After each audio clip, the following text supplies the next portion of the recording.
Thanks, Stephanie. I'll look at it for leaving. See where I'm going. I know. I was festive. You were super fast. I was yelling at you. I was like, Steph. Oh, I didn't hear. I did not hear. Okay. So we are here. We are, this is not the right one. Here we are.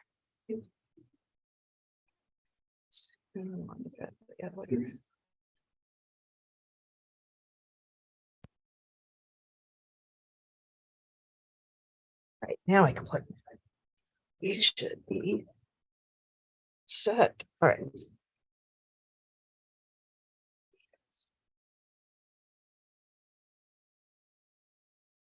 Okay, where does it show this? Does it show? We're great. I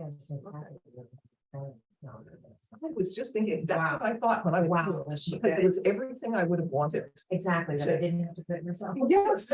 No, Stuff. Well, just pulling it together and putting the maps and everything. yeah, no, that's excellent. Is all that a good comments on it? Yeah. Yes. Why did you walk in? I need you to. You mostly have. Yeah. Well, I think our next one is over there. Yes. Most of them are in the comments, right?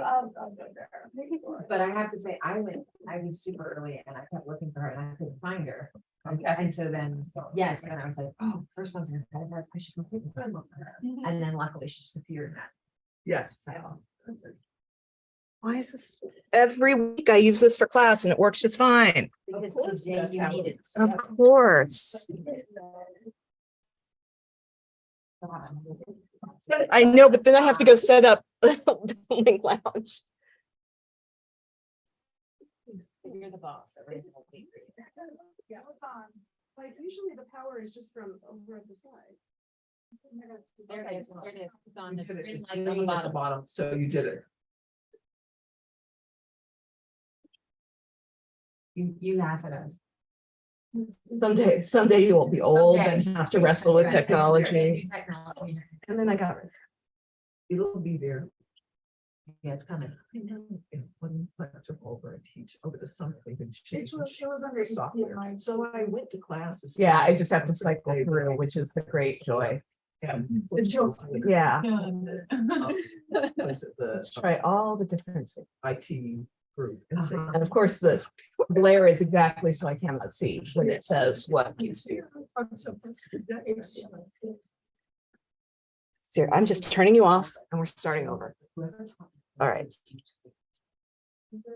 Oh, yes. So, how'd you turn it on? Oh my God. And luckily. Okay, what are we doing? Yes. Yeah. One side. Okay, there's that one or two. Go on, two, three, one. Why is it back? So close. What HDMI are you?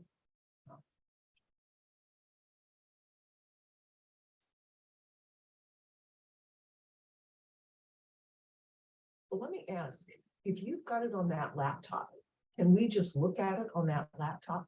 Yes. Okay.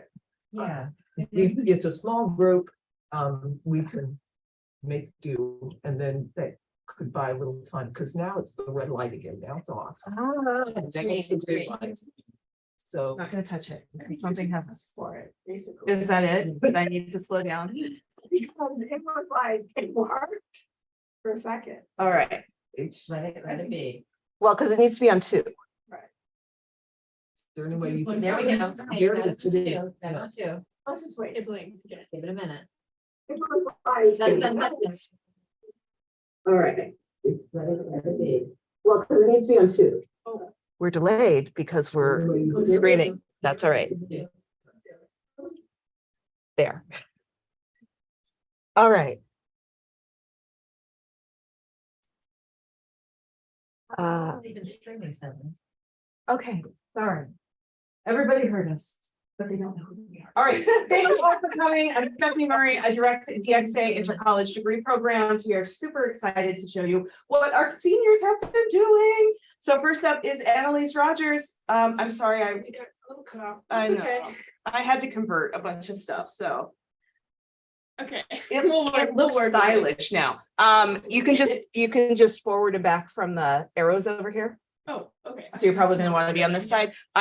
Can I just test it? You real gotta quick? go. Yeah, go ahead. I have to go set up the item. Okay, oh, all right, we'll work with what we got. Yeah, okay, it's a little questionable.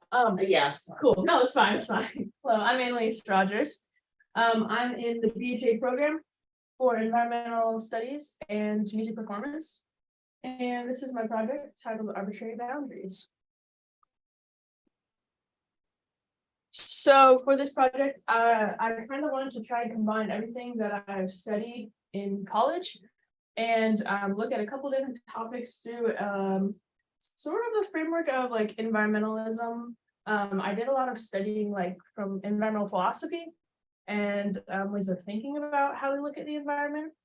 And so, yeah, so some of the limitations and boundaries that I was looking at were kind of like social boundaries and limitations. I called it arbitrary boundaries, but a lot of them were created to reinforce class and things like that. So I wanted to see if we could maybe deconstruct a few of those. Mostly in US society, just because that's mostly what I've studied and what I'm familiar with. And looking at expanding those boundaries, pushing new perspectives. A lot of it was kind of for fun and to sort of like see what we can find through just like having fun and poking the bear. Yeah, so my goal was just to provoke some broader conversations about some of these boundaries and what the function of them in just like everyday life looks like and how we can like change our perspective and like what could happen if we looked at them a little bit differently. So, oh, this is gonna be really hard to read, but I had 6 topics that I ended up with. The first one was classical music as a visual art. So I'm a music performance major. I'm looking to be a musician in my career. And something that really bothers me about like, especially orchestral classical music is just like how we have to look a certain way, dress a certain way on stage, and everyone doesn't really fit that box. So it's can be very interesting For people who don't fit that to, okay. to be a musician in that field, especially even if they wanted to. And I sort of have a conversation about Yuzha Wang, who's a classical pianist, and she's very known for wearing like tight short dresses that are very flashy, and that's like her personality, and she's one of the most amazing pianists alive right now. But there are journalists who like to comment just on that part of her performance and not actually her piano. And on the other hand, there's also this woman who's a pianist as well, and she dresses a lot from her culture, and it has to do with her music, and it's like sort of part of her art, how she looks on stage. And so I explore that a little bit in that one. The second one, I think on here, is about lawns, and we're just speaking about water, and lawns are super interesting because they're not super helpful for the environment. They use a lot of water for like upkeep and beauty, but they're also a status symbol and like a really important cultural and communal space. Like the CMU lawn, for example, like I wouldn't really want to argue to get rid of that because it's so important to our college campus, college life. And so I wanted to sort of like look at that boundary and how can we like explore that from an environmental framework, but also from like a sort of like anthropological perspective. Number 3 is looking at public transit. I did study abroad in Denmark, and I pretty much biked everywhere while I was there. And there's this like romanticized aesthetic of like a train, and I'm like riding on the train, or like to New York, it's like the city.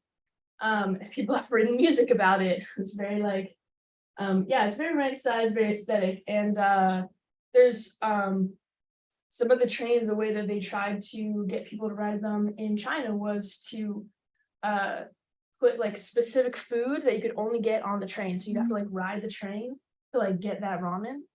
And it worked, like people totally used it. And I was like, that's so interesting. How can we sort of like look at that from a US perspective and like incentivize public transit that way? Number 4 was sort of where all this started, actually. I wrote a op-ed sort of type essay exploring representation reform and what would happen if we just like a bunch of people put their name in a box and we just picked one out and we're like, okay, you're our senator now. And like, what does that mean? What does that look like? And I'll talk a little bit more about that one in a minute. Number 5 was about veganism and the polarization default of like, you're 100% vegan or you're lying to me. And I'll talk about that one a little more as well. And then the last one was about golf, kind of similar to lawns. It's like this upkeep thing, but golfing is also used as a sort of like networking entity. And it's not accessible to a lot of people for a lot of different reasons. A problem in LA is that like taxes that people pay the public go to golf and they can't even get it in play. So yeah, so that was my 6th one. So I'm just going to go into a little bit of detail about a couple. One of them is the lottery style elections. This one was really fun to write because it's sort of like a crazy idea at first, and I wanted to kind of break it down. So the first point that I wanted to kind of get into a little bit is that voters are not really great at determining who is going to be a good leader. We kind of just guess, and we kind of go off what they tell us, and we can like guess if they're lying to us or not, but like we don't really know that much. And this kind of goes to the third one as well, which is that like the skill set that someone needs to run a campaign is very different from what someone needs to represent a group of people. So we're just picking people who are good at campaigning. That's not the same skills at all as someone who can represent us. And by picking someone's name out of a shoebox, I mean, we're essentially eliminating that. And the second one is just that there's a lot of resources involved, and that cuts out like the majority of people who might be interested in great at representing a group of people. So yeah, that was how I broke that one down. That article is published on my website, which I'll put at the end as well. And then all the slides apparently did not convert. But this quote is really important. So I'm really glad that the quote stayed. Yeah, it is, you know, boundaries sort of mean. But I'm really glad this quote stayed. So this is probably, this was my favorite one to write. It's about queer veganism. I'm queer and I'm vegan. And I found this research study that someone did, and this is just like my favorite quote from it. It is: a modified practice of veganism includes forgiveness, understanding, and compassion for themselves. It also allows for space to be able to make mistakes while still claiming veganism as a prevalent identity, even if they're not perfect vegans. And I really like this quote because like the queer theory is sort of like helpful in understanding things like this, where it's not like a very hard boundary line, like your identity can be very fluid. And so looking at veganism from that perspective and from an environmental perspective is sort of what I tried to do. And like, I'm vegan because it's better for the environment, but I'm sort of vegan in like a utilitarian way. So like if someone offers me free food, like I'll eat it, because like that's the best scenario for the environment in that in that example. So yeah, I wanted to just like sort of explain that side of veganism, and I feel like this like militant black and white perspective of like how we eat and how we approach like eating for agriculture or eating as like political consumption and like making a statement can be very black and white and like foreign to people who don't realize that like it's a habit. Like you can't actually just like stop eating meat because like you have to practice. And it's a practice, and it's sort of like spiritual type of thing. So yeah, I wanted to talk about it from like a little bit more of a holistic, environmental, queer maybe perspective. So just want to say thank you all for coming and listening to my presentation about my capstone. My contact info is up there. I have a website as well as an Instagram, and that QR code goes to my link tree, so everything is there if you're interested. Thank you so much. Yeah. Thank you. Yeah. And if you have any questions, let me know. I do have just one. I know. Sure. Yeah, because we're gonna have to run. I know, what do you see as the, sort of, not the outcome, but what evolves from this? So I kind of have like an open comments section in where I'm like posting these. It's like a blog section on my website. And I'm really hoping that people interact with them. A lot of people that go to my website or follow me like through my Instagram are music people. But I would love if, you know, they sort of like interacted with this type of like these type of articles and this type of like way of thinking.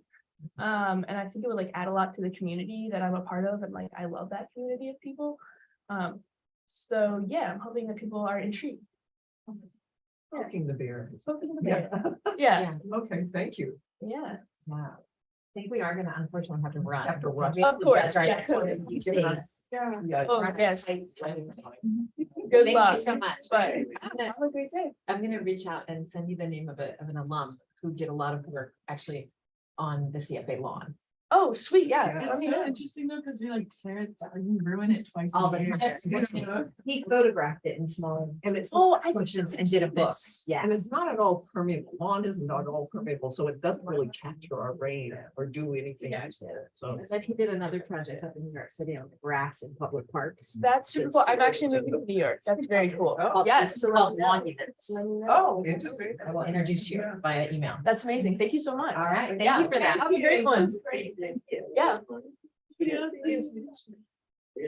Yeah, so they don't know how to Dude, do I that. really agree though with the veganism thing, because like I'm vegan, but I go through kind of ebbs and flows of it, you know, like I've been vegan for 3 years. But like sometimes my body like wants different things, you know, and people who aren't vegan will be like fake, like, and I'm like, dude, like, No. also like you don't have to label everything that you eat, and like, Yeah. I don't know, restricting yourself from not eating, like saying I'm not allowed to eat certain foods is like really like having a relationship with food, you Yeah. know, like, so anyway. Yeah, like everyone's thinking.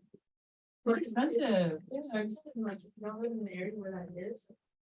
Or your routine being vegan because of allergic ones. Yeah, right. Literally. Like allergies. Like, have you been to outside of the road? I fucking love that thing. I've only been once and I like keep trying to get like yeah, I'm trying to get like reservations. It's so hard. Ever since they like got so. That's for you. It's everything. Oh, I didn't look so pretty when you sent it to me. Now it's all postponed. I know, it is a little question. All the I- words are like I do squished not together. judge you for this because this is all mine. How'd it go? Went really well. Good. Awesome, awesome. I apologize. I get to watch it back though, so that's exciting. Are we gonna get copies of the recording? It's on our YouTube channel. In fact, we are live streaming. Right there. Great. But will it will get saved there? Yeah, it will. All right, Elena. Oh damn, But- for some reason the like font is different. See, I read everybody's things. Let me. Did you use Canva for yours? Yeah. I use Canva for mine. Oh, is that what did it? Yeah. I said mine Because And then I had to go in and convert the PDF so I could load it onto Google Drive. I'm sorry, we're trying to figure out what the best way to do this Yeah. was, and this was really not. the Meaning in the Minds website says upload a PDF. Oh, Like I could have downloaded a PPTX and sent it to you. Yeah. that's so frustrating. I'm sorry. Well, you know what? It's so beautiful. I love it. And I can't wait to hear more about it. Cool. Okay. Well, hello, everybody.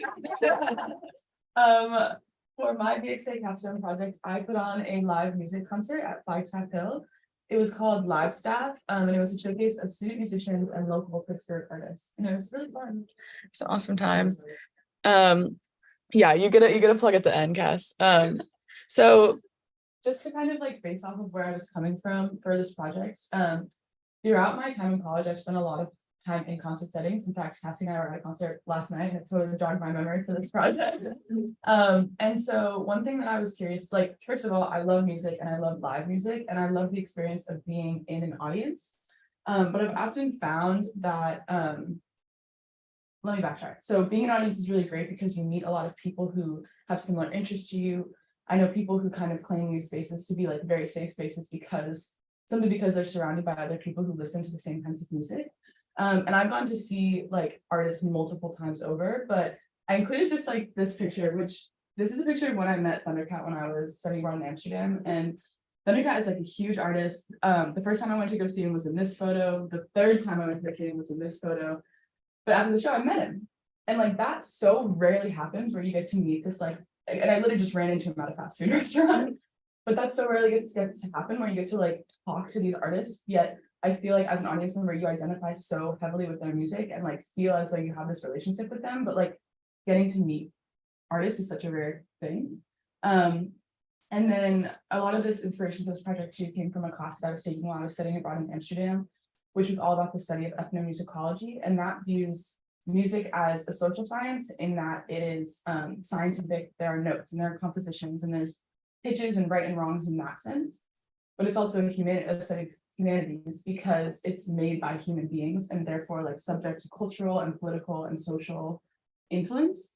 So that is where I really wanted to engage with that field of ethnomusicology ever since I've been taking that class. And I did a project in global studies capstone where I talked about music, public facing ethnomusicology and how it can intersect in education to make education more equitable. And then finally, and a huge inspiration was for this project was the space upstairs, which Cassie actually introduced me to. Also, so this is a picture of all of us like sitting and watching a performance, but it's this performance space in Pittsburgh where all the music and dance is improv. And then all of the dancers who are in the space sit with the audience members, and Pearl, who's the founder of the space, will just go around and like tap a dancer on the shoulder, and then it's their turn to dance. And so when I'm sitting in the audience, I kind of get this sense of like, oh, I could be tapped to like go up, even though like I'm not a dancer. And it's this very like engaging environment. And at the start of every show, Pearl will say, this space is this way because each of you are here and it will only exist tonight. And like next time we do this, there'll be other people here and it'll be different. So it's this very like engaging experience between like the audience and the art makers. So those were kind of the things that I was curious about exploring with this project. So this is the poster for the event. It was called Live Staff. It was the night before Carnival. So on a Wednesday night, which was interesting kind of in terms of audience who came, but there were 4 artists. Easy Does It, who is a local DJ, and then he brought with him a rapper, and he's very tuned into like the Pittsburgh music scene because he works within it, and grew up in Pittsburgh. 957 and Clay Coast, which were 2 bands from Pitt, and then Holiday Drinkers Club, which was a band from CMU. And another thing I also noticed within this project is that I loved being in music spaces, but I had never been to a house band show in my entire 4 years at CMU. So there were these people who were making music, but there weren't these spaces for them to kind of explore on CMU's campus. And I noticed that Pitt had more opportunities for that, and like also just compared to like other universities that I visited. So I was also trying to like contribute to that scene a little bit. So the other thing about this show too that I was really happy with is that I got to pay everybody involved thanks to BXA Capstone funding. So my friend Cal, who made this amazing poster, all of the artists, all my friends who were doing load in and load out, Cassie, who took all the photos that you'll see in a second. So that was also important to me because I really value paying people for their art and like I wanted these people to know that I was taking this event seriously and like valuing their work. So it was a little bit of money, but it was something. So that made me feel good. So yeah, here are just some photos from the event. I was kind of curious about, there were 3 different communities that were at play in this event. So there was the communities that surrounded like each of the individual bands that played and their followings. So here we have some pictures, like this is the Holiday Drinkers Club. This is a picture from 957. This is some of Clay Coast, and then this is Easy Does It and TV Does It. They're working on a project. Like he kind of showed up, and I was like, okay, go on. And that was part of it too, just like adapting to all these like this like very live space. So And there was also this community that I created in bringing all these artists together. And that was really fun to watch too, because like, for example, we had an artist like drop out last minute. So then Clay Coast was like, I know this band 957, let's pull them in. So like that happened overnight when I had like that person drop out. And then a lot of these bands hadn't worked, like Ethan, for example, is not a student at CMU or Pitt. So a lot of these bands hadn't worked with him, but seeing those connections being made and like wanting to work together more was really cool. And then another thing that was really cool that happened was that, I don't know if y'all know my buddy Leo, he was just there like helping with sound. He was there like loading in, loading out, just like being run crew. But one of the Clay Coast bass player had to like drop out like day of. And so we get there setting up, and they're talking about how they want to rework all these songs because they're missing a bass player. And Leo's like, I play bass. And so he just like learned the song, and like an hour later he was on stage. So like that those kind of connections that were happening were really cool to watch. Yeah. And then the third community that was at play was everybody who came to the concert. And so that was really fun to kind of get to watch like these people who like people from Pitt and CMU interact with each other in this space, especially because like people were dancing. Yeah, so it was really fun. And it was also like locals in Pittsburgh too, because it was at Flagstaff. So yeah, everybody seemed like they had a really good time. And that was something I was like, is anybody going to show up? But a lot of people showed up, and like everybody was having a lot of fun. So that was really good to watch and cool to feel like I had kind of crafted that space for this community of people. And then the other thing I wanted to talk about too was just like Flagstaff as a venue. Because one thing that I was concerned about when I was planning this event is that I wanted to make it as accessible as possible. So I was looking at like some of the venues in Pittsburgh and some of the places that are more like traditional music spaces, and they were really expensive and they were really hard to get to. And I had a lot of bands that were like, it'd be so cool to play at Mr. Smalls, or it'd be so cool to have these experiences, but which I agreed with, but like, how would students get there, and how I would have to charge, and like that was something I really didn't want to do, because I wanted to make it as accessible as possible. So like Flagstaff being positioned like right between Pitt and CMU, also the fact that it's not in like a residential area, so that we weren't like pissing anybody off. And then the fact that like there were people who were spread out over the hill anyways, and so that kind of like created a community of people who like might not even know this event was going on. And so that was really fun, and it was free. And I actually had a lot of people tell me, you could have charged for this, I would have paid to come to this. But I was like, how? Like, first of all, that was explicitly like not my goal. I wanted to make it a free event. And second of all, like, how could you charge for an event like this? It's not Flagstaff. But one thing that I am thinking about is that if this event, like a lot of people also came up to me and was like, when's your next one? Let's do this every month. I like, this is a great idea. And so I think that it kind of helps people to see the potential of this space, because like I'd also never had been to an event at Flagstaff. So I think a lot of people were like, oh my gosh, we should do this again. This space has so much potential. And so I think if that were to happen, I knew a lot of people said they would pay, like we could set up some sort of like donation based system to kind of like pay for some of the expenses, because they definitely had a lot of costs to put on. Yeah, so I just want to give a shout out to Easy Does It, Clay Coast, 957, Holiday Drinkers Club, Cal who made the poster, Cassie who took all these photos that you saw, Leo and Kate and Rowan who helped like with all the logistics and kept everything down at the event. It was a lot of fun. I'm really proud of this event. So. Oh, yeah, and yeah, that you got to work with Kate too. Yeah. I'm so glad this worked out so well. And I think you're right that thinking about Flagstaff as a venue is super smart. Did you go through the city to get a permit I for had to get a that? permit, but it was pretty affordable, like compared to the other venues. Like it was pretty affordable, and it was a pretty like easy process. I had to do it like a couple months in advance. Yeah. And there was I was going to do it in March, and then I figured the weather would be better in April before Carnival. So, but the city was really accommodating. I wonder if, like, in addition to thinking about like a donation kind of thing, that talking to, like, seeing who would sponsor it, right? Like a summer, music series kind of thing. Yeah. That seems like something that you go to, like restaurants or Totally. like lifestyle brands seem like they would be like, right? Like Yeah. I drive up and down 65 every day, and like the billboards for like local sports drinks, or like there are people like pushing stuff.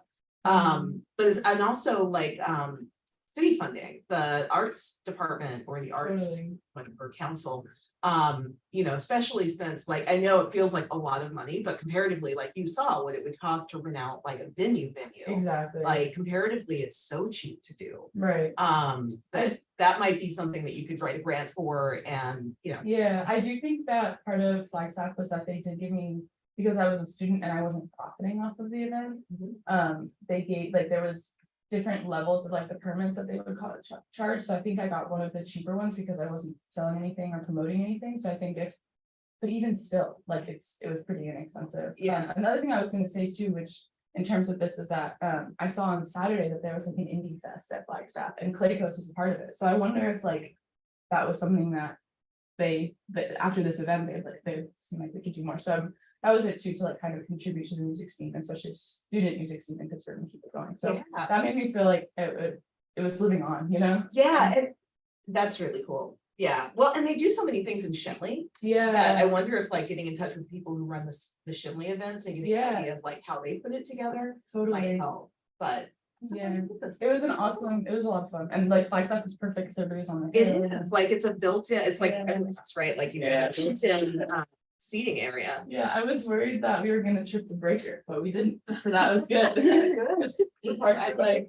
Pittsburgh parks are like, we're not coming to help you if you trip the breaker. And so we had like we did like a sound check, and then we also did like let's push the electricity as far as we think we're gonna need it to go. But, Cool. All right. I love it. All right, now I gotta wait on there.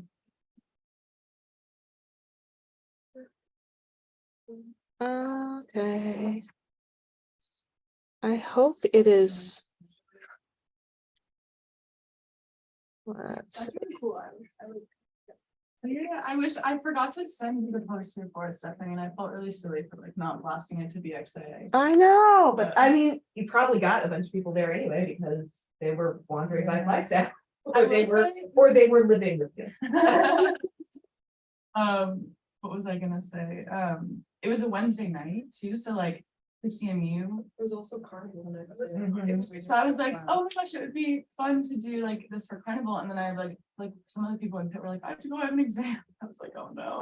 But a lot of people were working on like booths like that for carnival. So I think on a Friday night too, it would have been Yeah, like, this is cool. Like this suggests some things for me too. Like when we do like, you know, if we were ever to do like a big event, like a reunion, like a BXA Yeah. reunion or like a conference kind of thing, like we could totally take advantage of that. it's I know, we've thought about doing a conference. but that would be really cool. It's a big project. There are only 3.5 of us. Right in half. Well, yeah, because Finney's part time. So she's a full and complete person in her own right. She's just this way, yeah. The right brain. Yeah. That's, I mean, what's Finney? Yeah, but it would be a great place to do that. Yeah, it was fun. It was, and I remember just like walking around, because I was like, there's somebody who originally it was going to be at Mr. Small's, and there's somebody who graduated from the music department who like family was involved, so I was put in touch with him, and just like I was just like it was moving so slow, and they were just like not getting back to me, and I was trying to like ask about price, and it was like $500,000. I was like, wow, it's a lot of money. But I was like walking on Flagstaff like one day just because I like got out of class early, and I noticed the power boxes and then I called the city of Pittsburgh like while I was there. I was like, can I use this? And they're like, yeah, you gotta like figure it out. But yeah, it was, and we didn't, I was worried that we were gonna like bother people or like have like show up or something and nothing. Yeah. Like that was something too. So Cool. Yeah, Mr. Smalls, it was like the one who runs it, she's like a pit yeah. from Rusted Root. Do you know Jordan? Jordan Speranzo? Yes. That's who I was talking to about okay, it. Yeah. Right,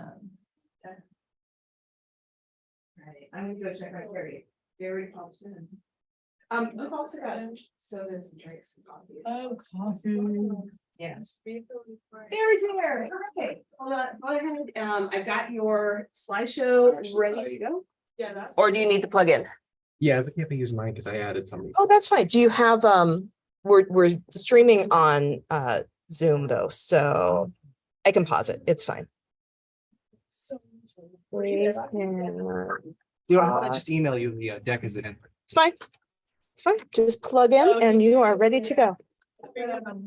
Yeah. Don't start until I get back. I just. Of course not. Like, so. I didn't even realize. Honestly, I kind of wish we had been about. Good luck with your presentation. Thank you. I think it's.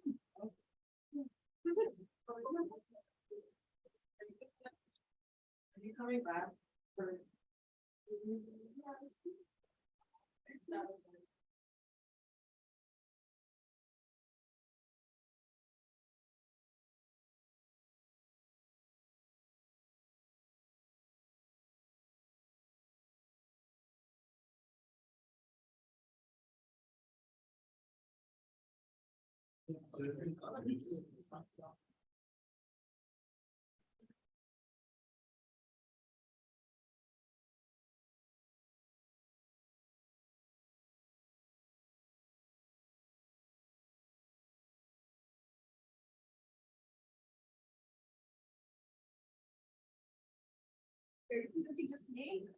Well, I actually called upon my studio advisor as well, but he's not good with times. Okay. His wife should be coming as well. Because, You have a minute if you want. hope it doesn't impinge on the next person. I think we're too bad. Alright. We've got some maybe slots in there, so I think we'll be all right. I've also called upon Henry as well, but he couldn't leave his poster presentation. Oh, there's so much going on today. Yeah, and you wouldn't see it from the looks of the campus right now, but it's Right. all happening inside. It's all inside. Yeah, I had to go over to the UC to figure out like to get our balloons and things. And they're all packed and running around in there.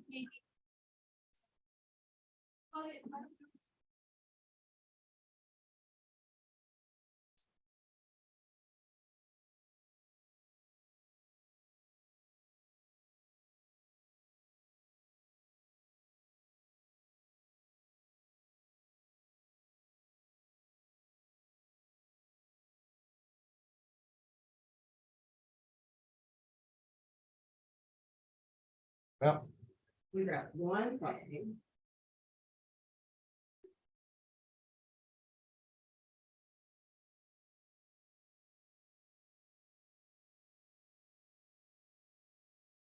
All right, tell me what's up. so, hi, I'm Barry. I'm a BSA in neurobiology and music composition. I don't know why I needed to look at the slide for that. I'd like to thank my studio advisor, Jim Whipple, and my two BXA advisors, Stephanie Murray and Dr. Carrie Hagan in the other room, for their continued support through this project and through my 4 years at the BXA program. And I'd also, yes, I owe some thank you to this Sausage Fest that I have up here as well. It kind of looks like if you moved the Stuttgart Beer Festival to Des Moines. But they each had a part in bringing this project to life. Red Wine, Love and Anger, an evocative approach to defining the social psychology of love. And the amount that they've contributed is roughly proportional to the real estate I've given them on this slide. Big one, Pablo Neruda. He was the Chilean communist and poet, senator, before the Pinochet regime took over. Bottom left right there, Erich Fromm, German-American psychoanalyst and writer. This is Robert Sternberg. He's a professor of human development and psychology at Cornell. Hi, how's it going? All right. Those are for you in the back, just the names on our name sheet. I don't think Joe's gonna get it like nowhere to park and 3 constructions in the way.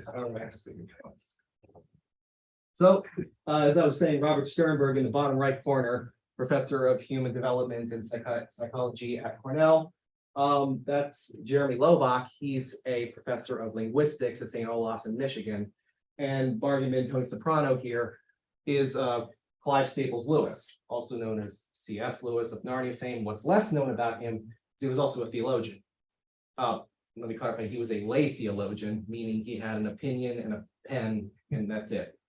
But nevertheless, they all contributed, they all fall in the same category, that they each gave some sort of visceral meaning to the word love, but it was never I decided in this project to formalize that under one artistic project, a composition, my forte.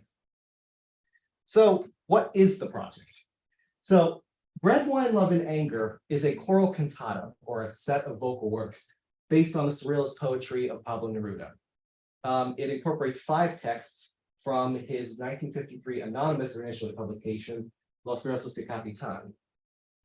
It later won the Nobel Prize in 1963, only after he officially annulled his wife and married.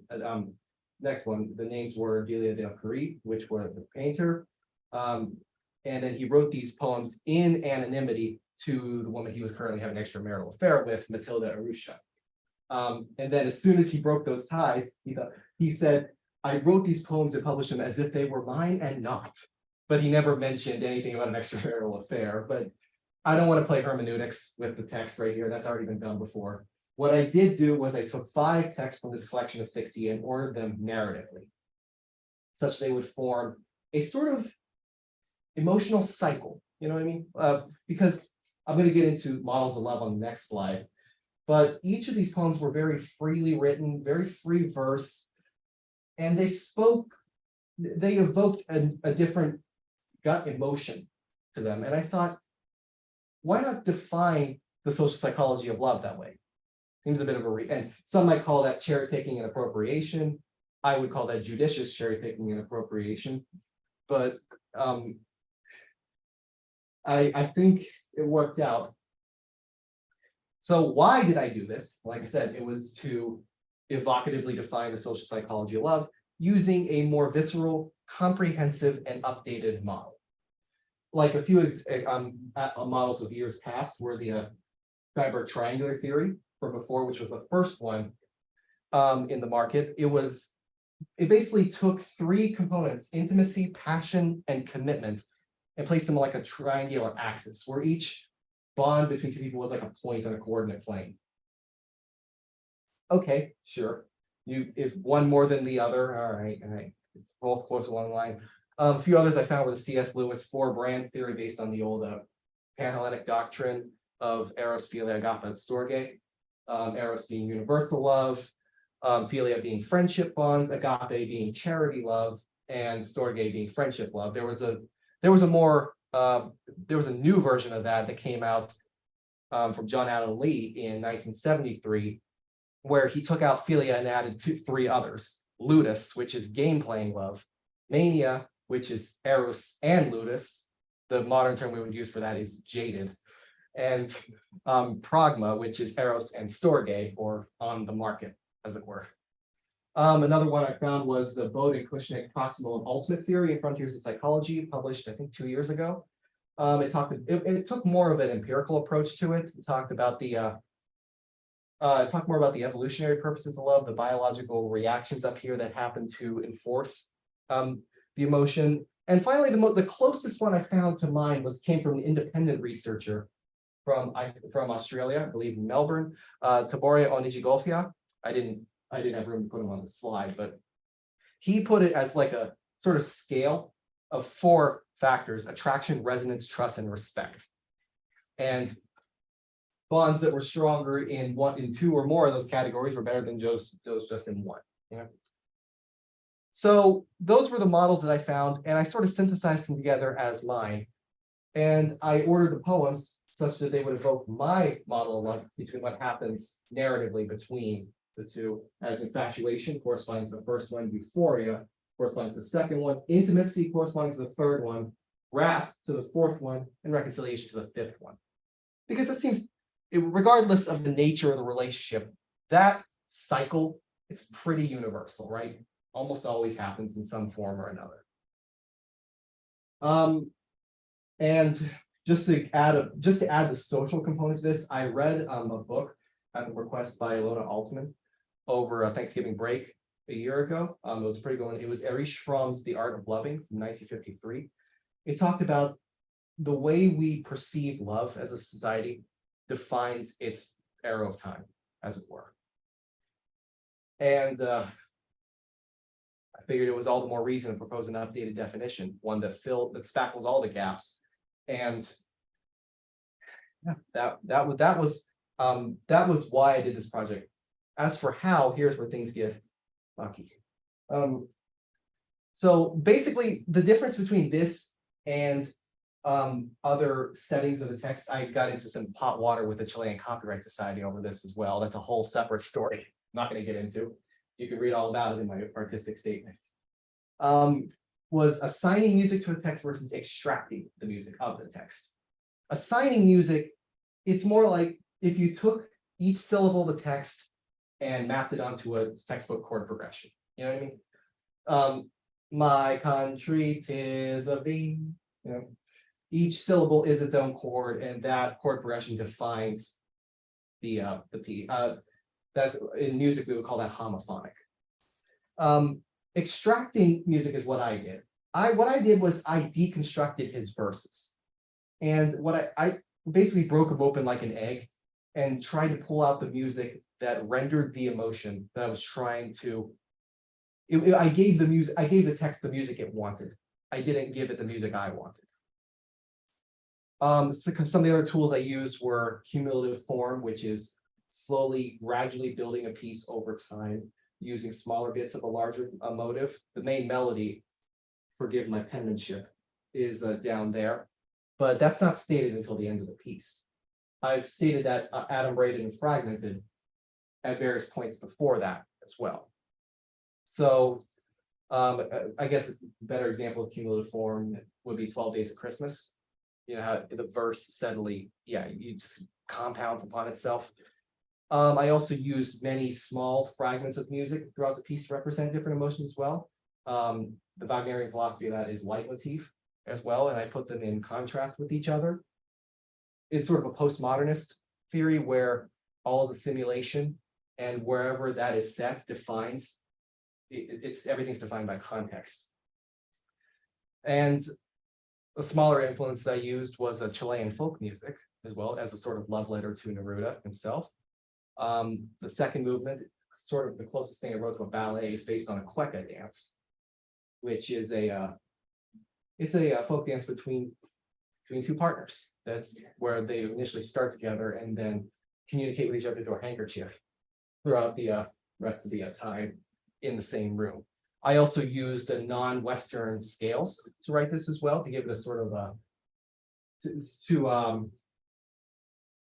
for one, to give it a different feel to it. I didn't want it to sound contrived and left-handed as well.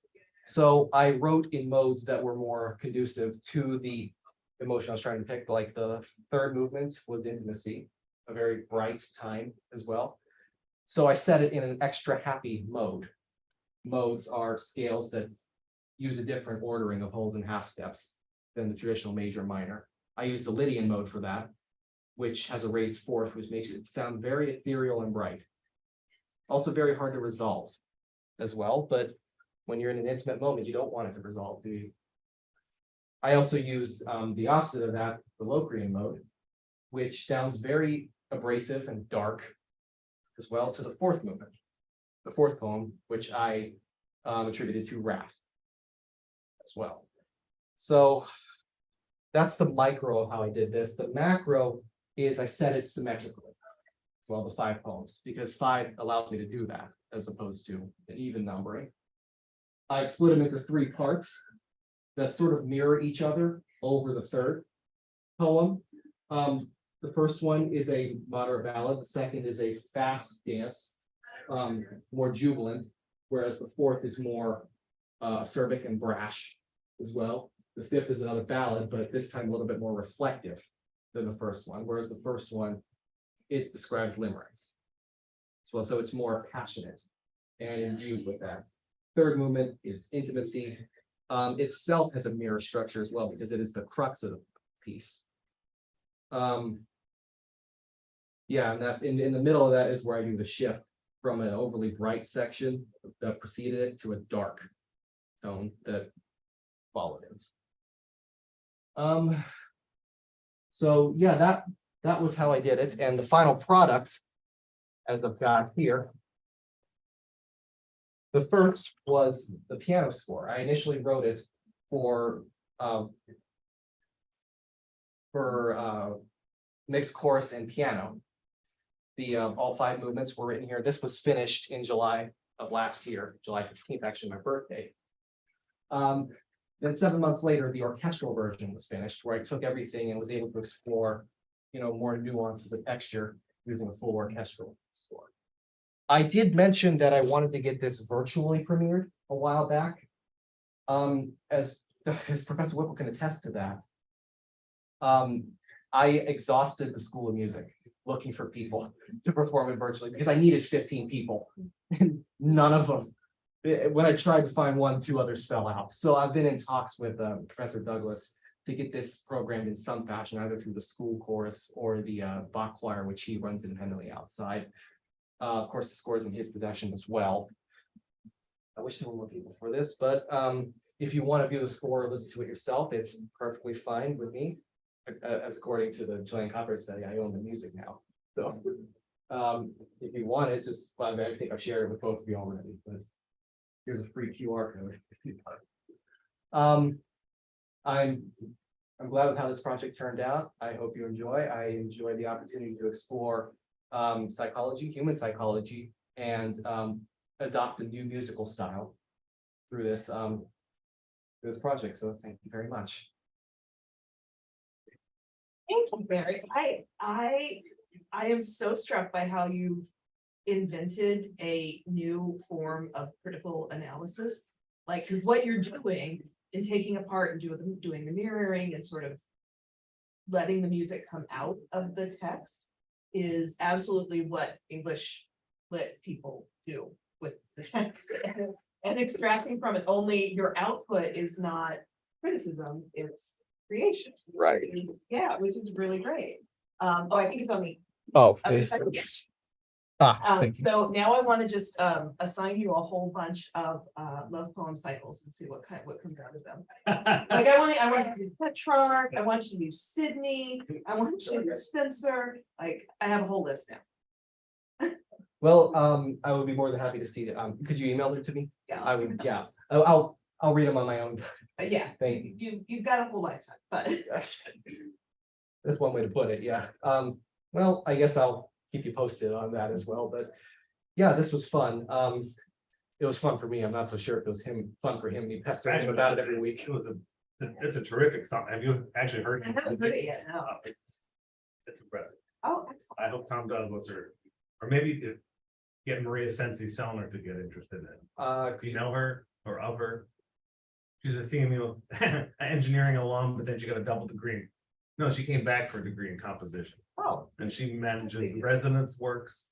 They just did a spot B minor mass over the weekend, competing with my show. I think it's Renaissance City Wins. oh, okay. I saw a poster for that. I didn't know who was the name behind it. Yeah, but she does a bunch of contemporary. I mean, she didn't answer like this because she was a student and stuff.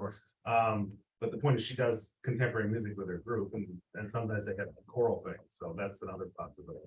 Okay, well, could you share with me like a phone number or an email address that I can get to her? I'd just give you Resonance Works. Resident. I mean, that's basically her. So I forgot to give it. You want a name tag? I forgot to give everyone their name. Yeah. Or you can take somebody else's name tag, really, and just decide who to be the share. Sure. I guess there you There you are. just screw with him. I guess I'll be Justin today. Yeah, just show up and be Justin, but no, this is great. I'm so glad that you not only got to write the piano version, but you got to do the full version as well. Yeah, So, I wish I could have had it premiered as well, but it is what it is. yeah, we'll get there. I mean, we still haven't recovered from COVID about in terms of getting Oh, I'm body. sure, I know. Well, the kids still getting sick. I mean, I had one group this spring is an incomplete because the kid got COVID in December Yeah, to their final project. I mean, it continues to be a struggle. But yeah, excellent. If you wander over to the UC, you can get a t-shirt too. Wonderful. oh, yeah. If there's anything I need, it's more t-shirts. Right? T-shirt and a name tag, so really, you're all set. You are sad, man. So, All right, well, thanks very much. If you, because we didn't stream it, if you want to have like a permanent version that we have up on our YouTube channel, you're welcome to, record a version and send it to me and I will post it. I might take you up on it. All right. Yeah. Well, I'm glad that our 1040 probably not show up like it through the end of your. Nope, not a problem. Here he is. Oh, hey, Ben. Were you waiting? Oh, wait, come on in. Yeah, you just, That's all right. you could have cut me off, so We'll just- I ran. I mean, I knew we were gonna start right. Hello. Let me get yours pulled up.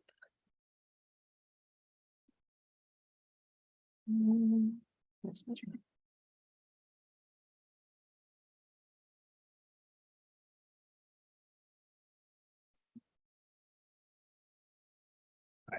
These razors are crazy. All right, now we are back to our live stream and She loves it. She loves Montreal. She loves the Bill. She has never been back to the United States, I don't think. Wait, and where did she go to? She did. You know, who I see all the time, when I'm like, Birmingham lunch, Randy Ryan. Oh. From computer science. Oh. all right, Denver, all yours. Cool. I might need to refresh this. We're running a little bit behind. Are you here for Bedford or for You know, Julie? we can't run behind because we have other ones to go. Okay, to. yeah, are you for Julie? Yeah. Okay, Julie will be on second. Ben, Bird, can you do this in 7 minutes? Maybe. Sorry. Because I have another, because we're judging and we I can't. know, we gotta run you everywhere. Yeah. Um, Um, have a strict schedule. Yeah, I- 15. let me see if Julie's right out there. yeah, I do could. you want to talk maybe- with? Yeah. Okay. Sorry. Okay. What happened? No. Gonna go. I know, but why did you guys run over? The tech was. Oh, I'm sorry. I don't know what happened before. They just ran over. But there's supposed to be two of them in this room, one in for the other. Yeah. Artistic excellence, I think you get a certificate. What are the prizes? Well, we're supposed to start, Julie's supposed to be at 11, right? Yeah. Can we do her now? If, because you should start, because we've got 2 more judges. Oh, you got 2 more coming. Yeah. Okay. Well, we should have built in some more time. I don't mind that one. No, you can't see. 'Cause we have that to wait throws for us yours off to as come, yeah. judges. You have to start and end on time. I know it's like the weirdest thing, but we can't run over because then we'll miss the next presentation. Because they have But to you also come can't back. start early because the judges are coming at it. They know to come. Right. Oh, And I for just meant that, I humanities- just meant that you guys, if two of them want a break, I'm fine with. Like, No, like people sign up for it, so we have to keep to the schedule. Yeah, this is my fault for letting us go on. Because I didn't know Bedford was here. And now you've only got 5 minutes, so I guess we'll just, Okay, so one more is here. can we put you off a little bit? Yeah, I'm sorry. that's okay. For how long? Do we have, so could we do you at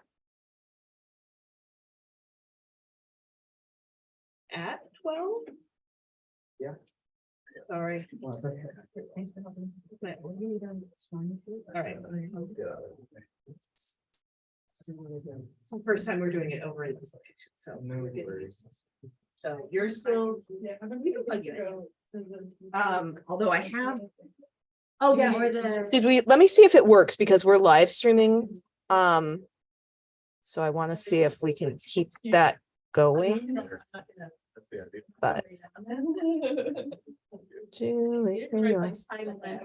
All right. Nope, that's not what I meant. Hi, I'm Sharon. I gave, where did I put you? Did you know Lance?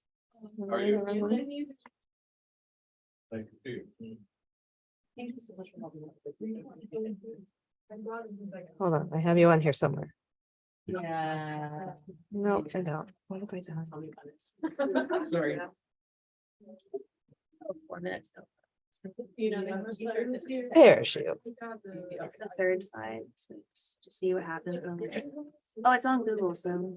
Yeah, so it should, Yes. oh, yes. but it's, I'm signed in as me. Okay, Am I lucky? Yeah. I love to see that. It's so pretty. I collect a lot of seagulls. We can do some lunch here.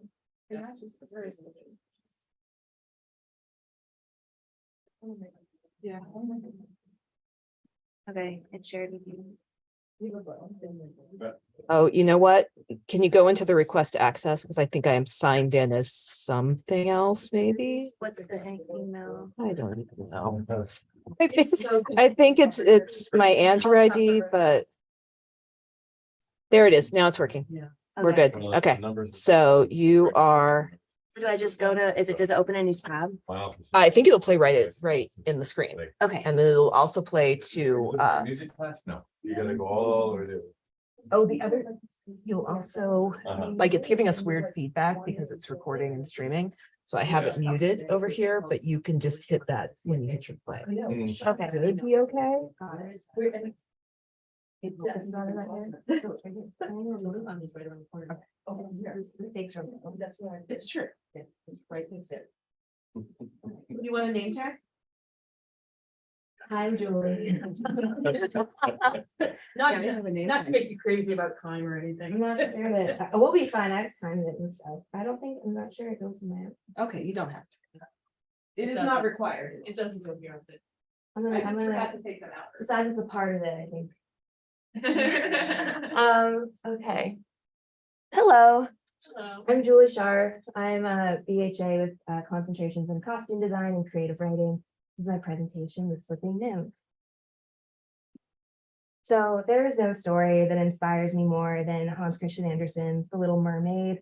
I remember going to a library book sale when I was about 7 years old and crawling on my hands and knees to see the bottom shelf of the books and seeing this sign that said mermaid on it, but that's for me. And this illustrated copy by Charles Santor just became one of my absolute prized possessions. I pored over these illustrations. I would like copy them in my notebooks, and I return to this book very often for inspiration. And The Little Mermaid is like an inherently queer story. It deals with the uncertainty of identity, the uncertainty between having legs or having a fin, between the land and the sea. And I wanted to take this queer story and update it to kind of negate the binary and to update it to become more fluid and focus on fluidity. And so this project began with the costumes, where I had made a collection inspired by mermaids and sea witches and was unable to present it in the way that I wanted to. And so over the summer, I was in Pittsburgh and I realized that the Prague Quadrennial, which is an international theater conference that happens every 4 years, was accepting its submissions to the Emerging Artist Exhibition. And my friend Rob, my collaborator, who I worked with on another production, was also in town. So we decided to craft a story based on the costumes. And so that's where the Slipping Nymph came from, a queer fairy tale.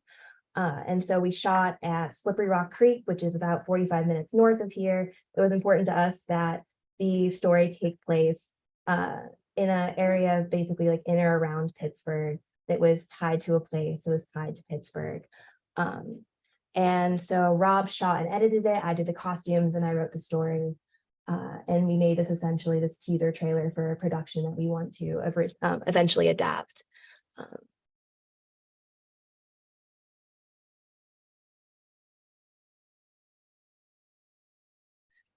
Still working.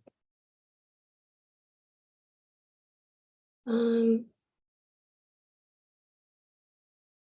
hitting it. There, that should be. It still said. By several hundreds of miles of bays and bridges, of rivers and marble. A creek cut through the trees. There. It's kept by the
And this piece, which I'm wearing right now, is inspired by the illustrations of Charles Santor in the mermaid hair that he illustrated. And then in the context of the story, it ended up transferring into something that was inspired by leeches.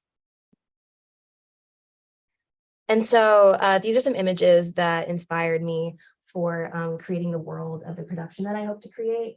And as a synopsis for the story, Dagon is a young river nymph, the youngest of their siblings. And when the nymph comes of age, they are assigned a creature of the creek to transform into. And thus Dagon's destined to become a minnow, but doesn't want to become that. They seek out the help of the river bride, a deity that is floating on these rocky crags on the creek. And for the information that she provides, they must give up a piece of their spine. So the nymphs must be careful not to give away too many pieces, and they'll no longer be able to return to the land. They have 3 days before their birthday, where in order to make the transformation complete, they must go to the place where the two rivers meet to make that transformation permanent. Dagon visits an enchantress, the mother of pearl, to obtain the tools of transformation.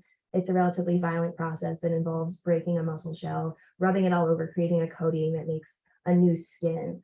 And the catch is that if they want to keep transforming and try new forms, and to physically cut themselves out from the inside. And the mother warns that they must discard of the skins properly, as if it were a proper burial, and to thank the creature for the service that it afforded them. And so Dagon transforms, but it's still unsatisfied, and they're indecisive. And then they're approached by this sly, elusive creature, the leech charmer, who convinces them not to discard of the skins, but to keep them for future use, and gives them a tool to carry the skins so that they are not weighed down by them. And the journey continues with temptations and distractions, such as a bazaar that deals in bones, enticing invertebrates with the possibility of obtaining skeletons and replacing lost vertebrae. And ultimately, the nymph reaches a place where the two rivers meet. They're surprised that, in fact, it's not a dead end, but the rivers are tributaries that leads to a larger river, like the Allegheny and Monongahela reaching the Ohio. Instead of choosing a single form, they decided they're going to keep all of these skins that they've collected and transform it well for the rest of their existence. And then so I decided to redesign it. Instead of the costumes to transforming the story, I wanted now to design the story. So this is a costume for Dagon. It embodies kind of indecisiveness and also being mid-transformation with all these different textures. Inspired by this Armani dress and the idea of like layering feathers and mesh. And so there's these are like mesh panels beneath that are supposed to represent like netting and feeling trapped. And then it's covered in lots of paillettes, like there's lots of sequins, and I'm inspired character-wise by the 1920s and mimes for the good drama androgyny of the period. This is the River Bride. The key point of her costume is that it's meant to evoke an antique scoliosis back brace, but through the materials of hermit crab shell, and it's like an armature to support her because she's unable to stand because she has lost too many vertebrae. This is the mother of pearl. It's like a freestanding, also an armature, as transparent. It's meant to, it's inspired by the panels of Catholic confessionals because she has like pious power. And I was inspired by this performance that Tilda Swinton did last year in Rome, where she was trying on this freestanding dress. And this is the leech charmer. It's kind of gender non-conforming, David Bowie-esque character that is enticing and sly and covered in wriggling leeches. How much time do I have left? 7 minutes. Oh, okay. I'm just gonna read these are all of them, and I'll just read an excerpt really quickly. So Dagon came to a place where the reeds grew thick. Their stems emerged from in between the riverbed's jagged rocks. They twisted together into ropes of stiff cellulose. They wrapped around the nymph's limbs, pulling them back, pulling them down, pulling them away. They grew so thick that the nymph was no longer swimming or wading, but trudging and fighting. The reeds twisted tighter. Every length the nymph won, leading with their chest, the reeds pulled them back, grabbing at their arms. The reeds wrapped around each finger, constricting until their fingertips turned purple. Dagon was growing tired. They knew that if they stopped now, the reeds would eat them. The reeds would eat them without mouths. The reeds would eat them without teeth, without tongues, without stomachs. The reeds would swallow them without throats, and the nymph would drown in a garden so dense that there was no room for air or water. With their last laboring breaths from the reserves in their lungs that had never before been drawn, Dagon decided to spin, to unspin. They twirled in the opposite direction of the reed's grasp, fluttering their feet and forcing their shoulders to rotate against the vegetative current. It was working. The reed's holds were loosening. The nymph continued to kick, to writhe. Open water was in sight. Uncurl, untwist, unfurl, and then freedom. The reeds retreated, leaving only the deep circling indents of their grip. Dagon felt the blood rush back into their extremities, a rush into the parts of their body furthest from their heart. And that's a flipping nymph.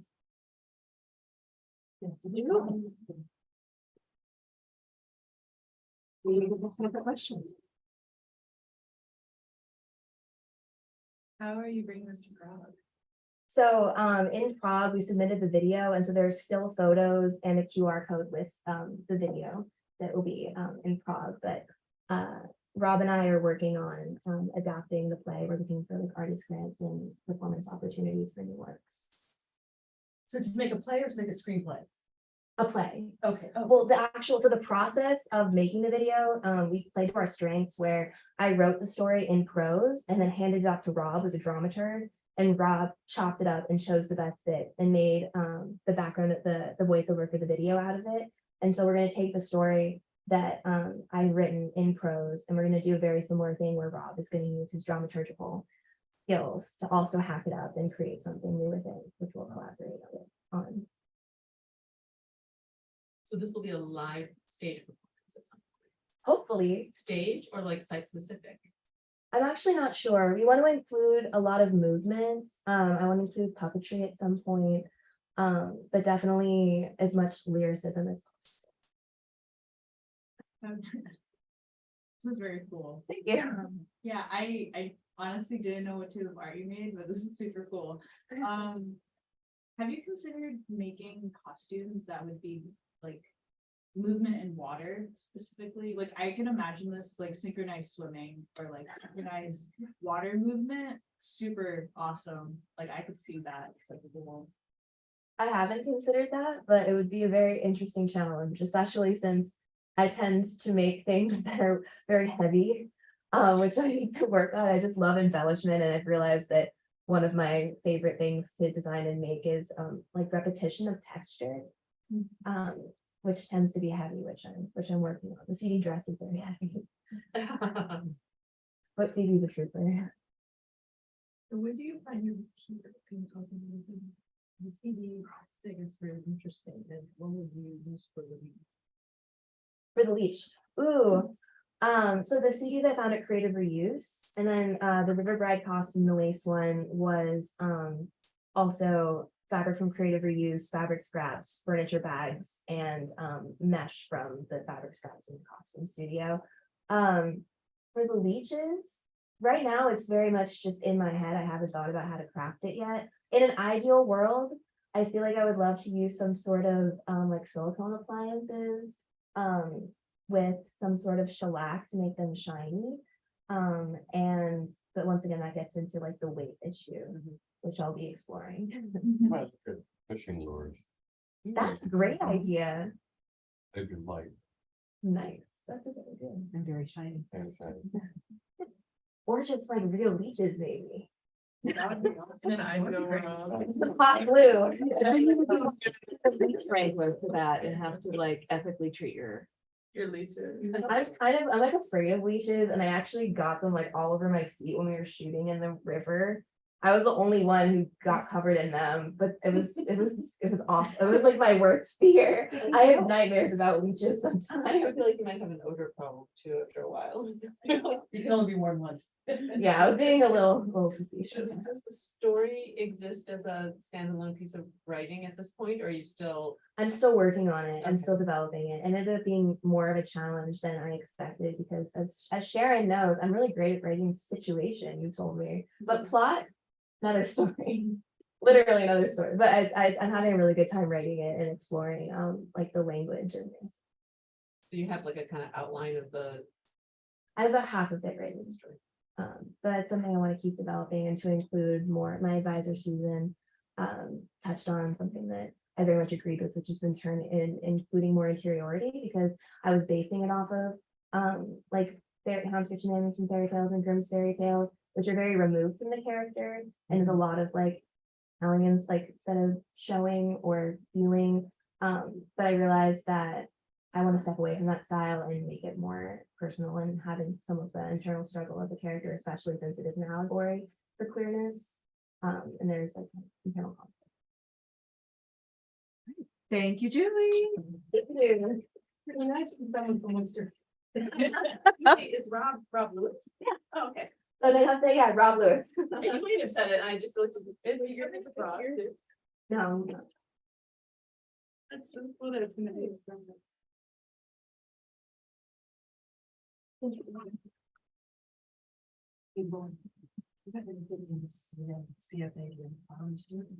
Yes, that is, That's right here, yeah. Yeah, It says DFA, but. Yeah, it's just up the ramp. Okay, between us yeah. and- Yeah, Wendy just explained that. yes, park it wherever you like.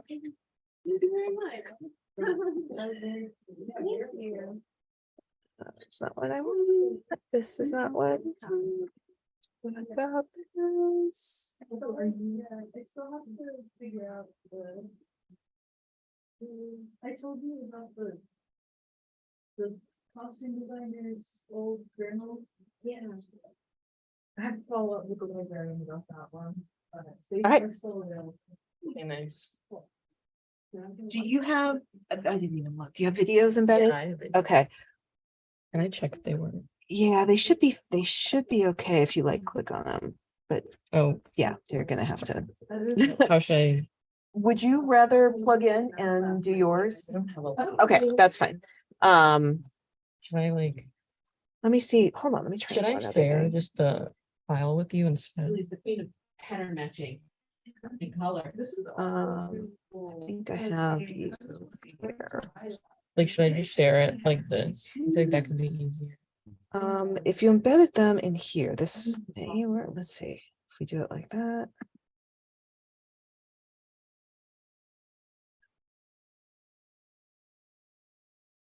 Yeah, you're just gonna have to, I'll hit request access and it should let me do it then.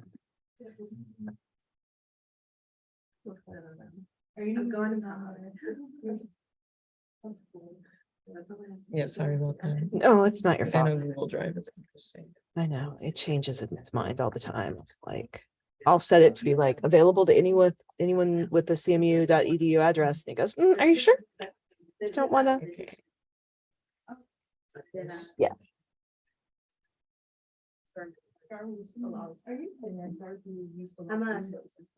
Can you share the entire, like, because it's just showing me the video. So if you go back to, and then like escape, if you share like with the whole entire. To where?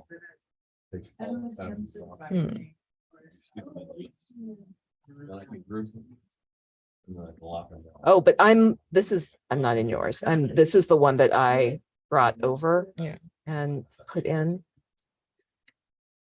But like, if you want it full screen, you should be able to do that from here. Because I have like multiple. The sound is gonna, you know what? Sound is fine. I don't care about that. Do you need sound? No. Okay. It's because since we're live streaming it, it's a pain. Right. Want you up here?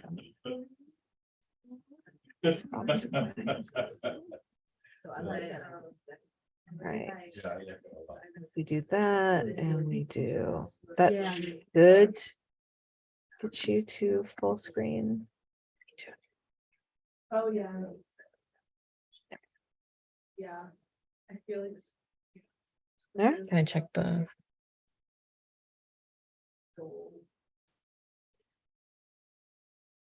Mhm.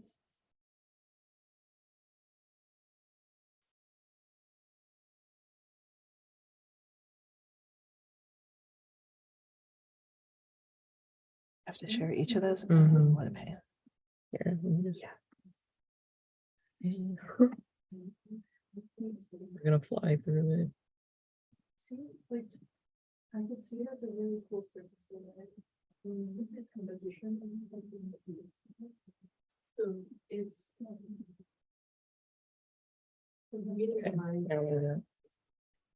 That's fine. For everyone. All right. Okay. Let me try to see. Okay, No, I don't. it should be fine. First comes to worst, whatever.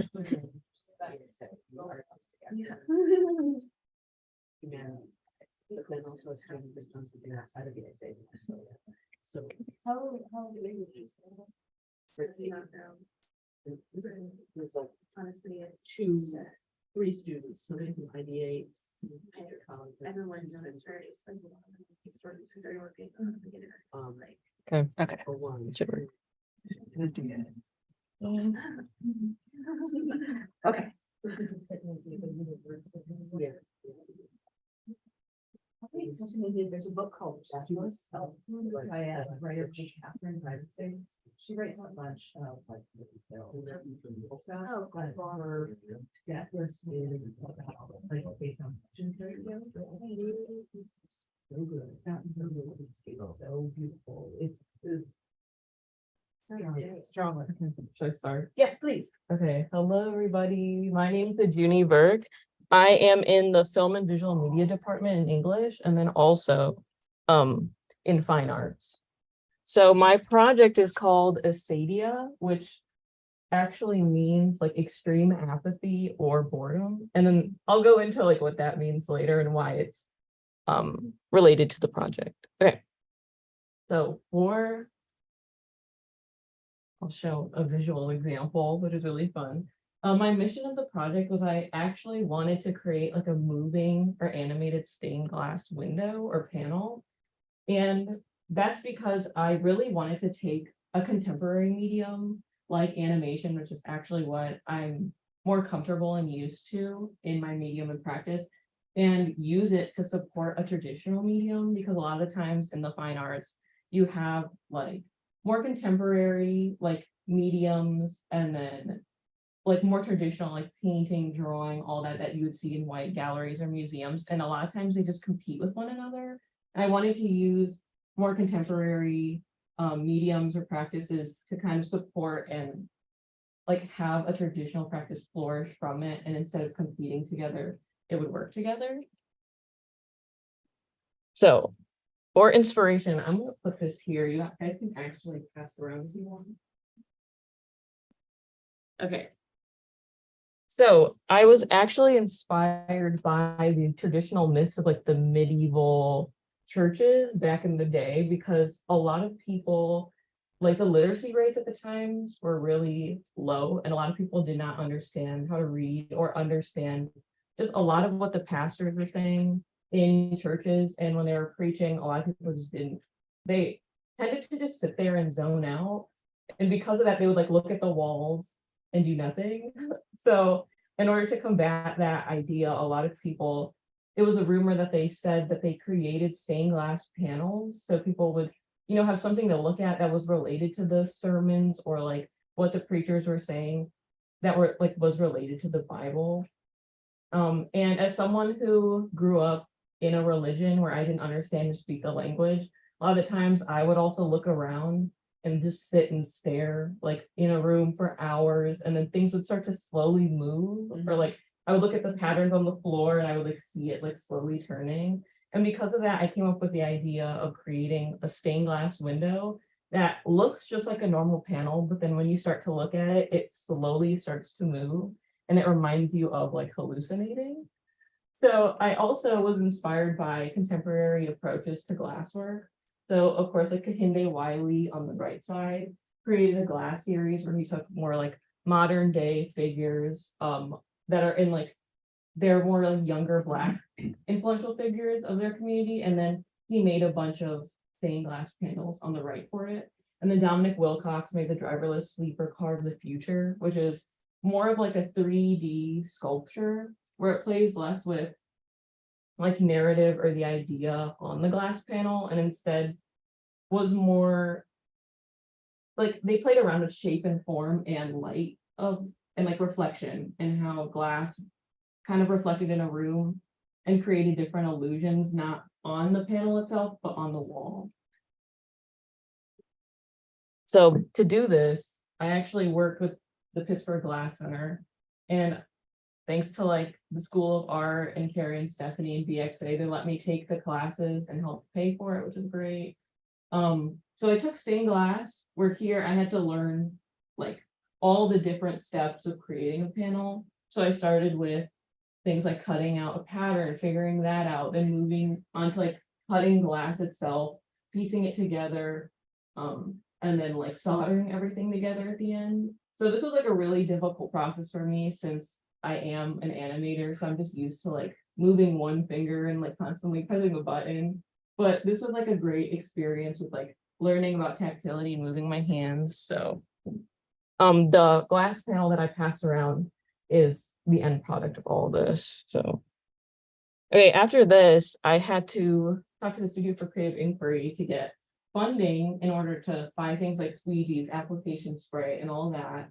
And then in order to create the panel and the movement within it, I actually had to use something called rear projection film, which is a film where when you place it onto glass, a lot of times like offices use this. If you walk around and see just like a wall with a projection on it, what it is that when you put like the projection film on, like the light will be caught in between the polymers. And because of that, like the projection will stay on the glass and you'll be able to see it just like you're projecting through a wall. So I used two types. I used like a way cheaper one and one that was very fancy. And then you have two different transmission rates. So you have 60 and 90, meaning one of them is going to be way clearer than the other. But I still wanted to see like which worked and which didn't. And because of that, I had like a lot of technicalities I had to work with, like how many lumens of the projector, if it's short throw, if it's not short throw.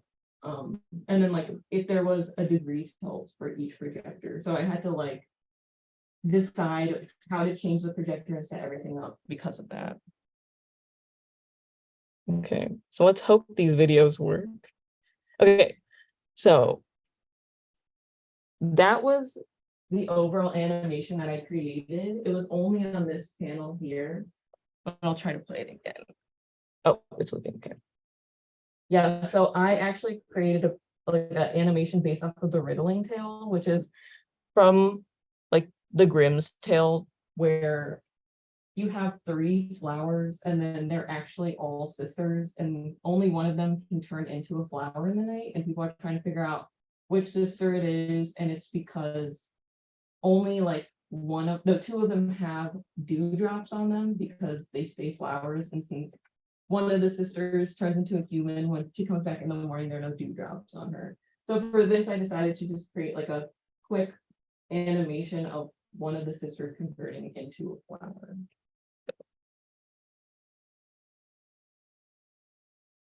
Okay. I'll skip. That's not a big. Okay.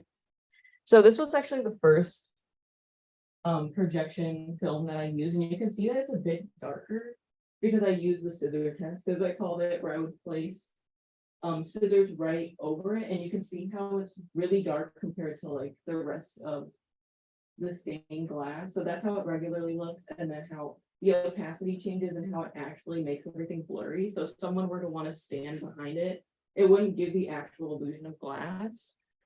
And on top of that, let me see. You can't really see it that well. I'll try to pull up the smaller one. Okay. You can see that the animation is still working. Like right there. It's kind of, but because it was so dark and because like the transmission rate was so low, it was like hard to even see any of the projection or animation on the glass at all. So because of that, I could tell that I just didn't really like how this film was working out. So I went on to the other one, which is much clearer than before. So you can see the one on the bottom here. You can actually see how it looks like glass and how it like kind of blends in really well. That's the one that I passed around. And you can see how even off of the glass, it looks pretty transparent. So this was automatically just from the start working much better than the other one. And you can see here in the close-up that the light is caught way more and that you can actually see the projection. And while it's much more pixelated than anything else, it's still working. So that was just a really good accomplishment of trying to get that to work in the first place. So yeah, so that section of the panel where it had the projection film, this is how it would look like. And let's see if I can see from afar. So you can see like right there, also from afar, you can see, because a lot of times when I was testing out the first projection film, I could see it a bit, but then when I moved all the way to the back of the room, you couldn't see anything, but here at least you could see some type of movement. Okay. Yeah, so overall, this is pretty much just a prototype. The issue with the project was that because I got the materials through a grant, a lot of it took a while to move in.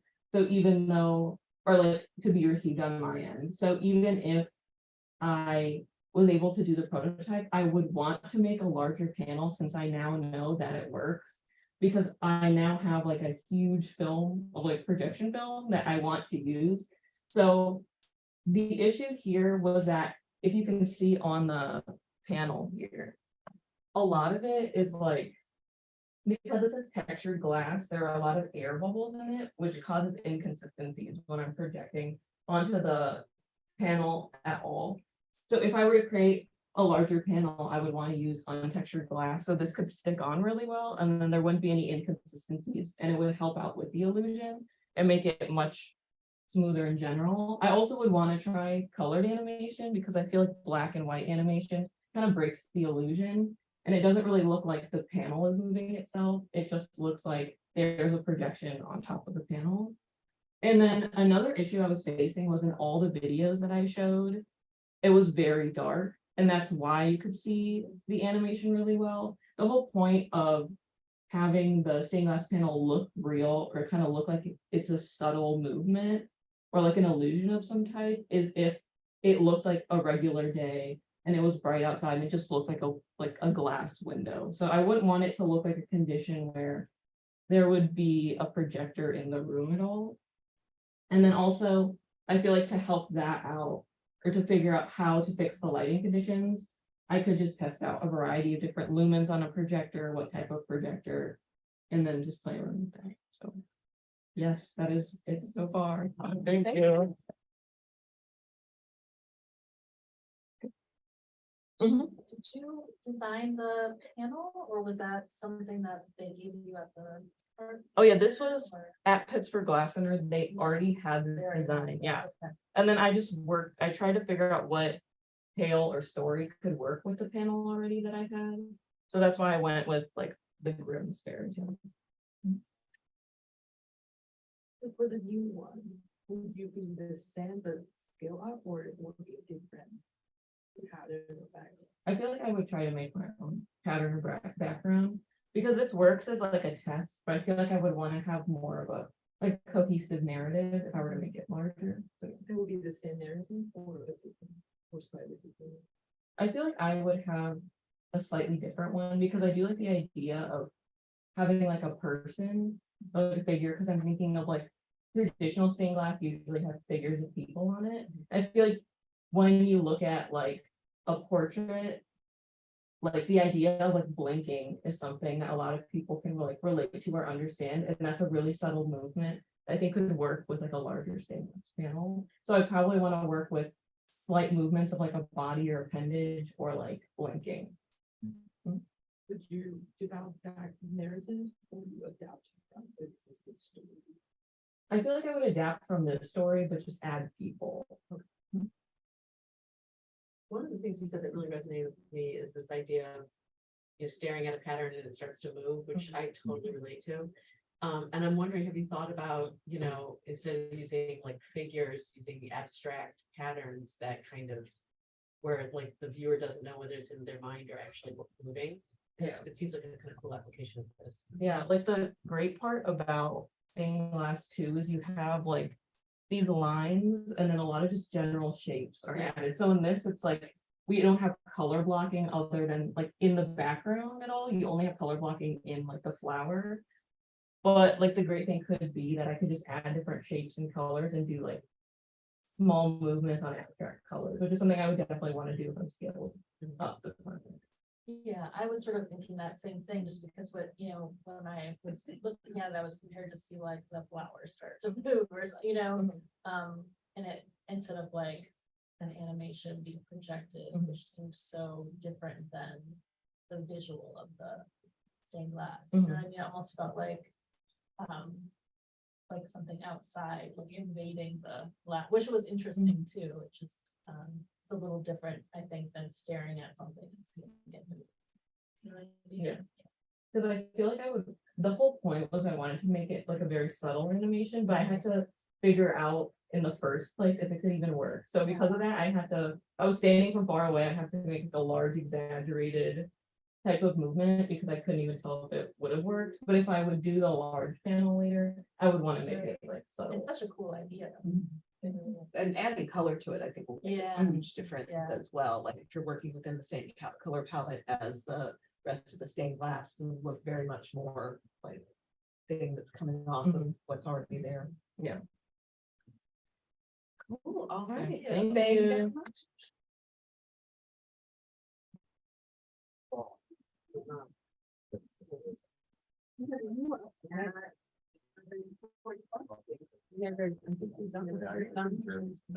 But if you want to go to see, mosaic. Very cool. Are you heading out? I don't know what I'm doing. Hey, where are you going? I'll walk with you. Yeah. Oh. That was. Comes out to the other room. Really cool things you can make all these artists. No, I'm gonna go over there. Oh, yeah, it's very. And Leland, you and I are gonna be at, the Miller Gallery at some point, yeah. Do I put my laptop? Miller Gallery. Nope, I've got yours. Since you sent me your. Actually, at 2 o'clock. I will have that. Back here, right here, at the link. This Oh, current main yeah. lobby of the CUC. I can't ever remember. Where is the Kerr Commons? Oh, that is in the UC. Yeah, that's the Okay. main. That, when you walk in. Yeah. Okay. So we're gonna be in the link. Oh, so- right around the corner here, 2 o'clock. Hanging in there. I am.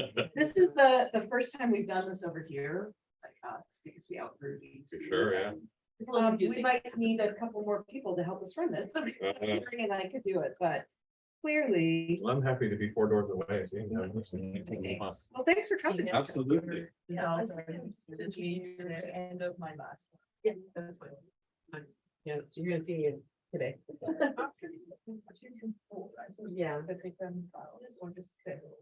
It's a more at the same time, yeah, so at 2 o'clock, I think what did we just say? In this right over here, I'll show you later. That's what I did. Thank you so much for helping out with this.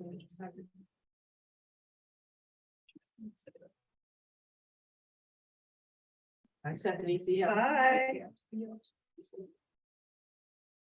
All right, well. I can make Quick your. question about the documentation. Yeah. Is this 10 pages? Is that including like the bibliography or? That is a suggestion. Okay. So as long as it needs to be to cover what you've done. Okay. So, we've found that for most students that does Require about somewhere between 8 and 15 pages. That's, but like yeah, it that sounds would like, be- is it a hard cut? No, Is it no, less I'm than that, continuing right? reading. Okay. After that, I will stop reading if anything before that. Okay. All right, I will be right.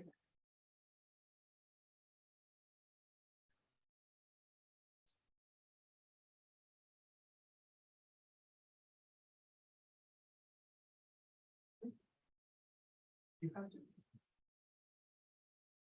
She's interviewing.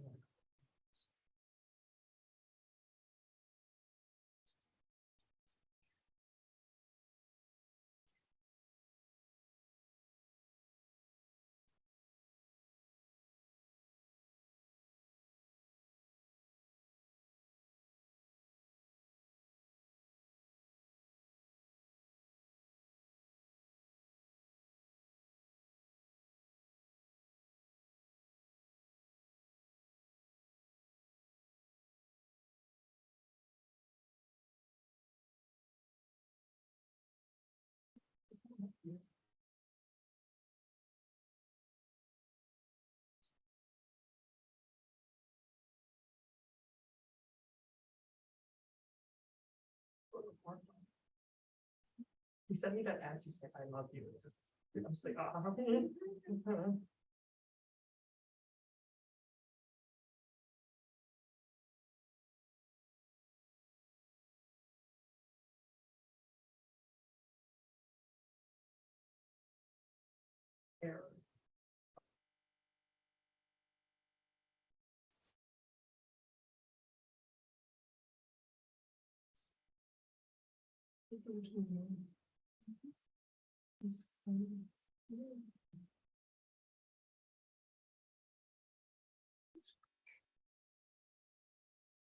So that's what I said to music. It's like, je m'appelle croissant. He's like, what?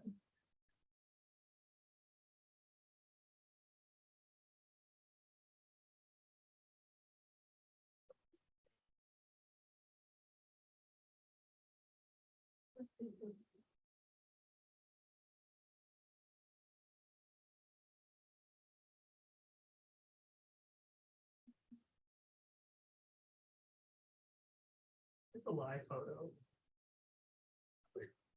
I couldn't keep my balance.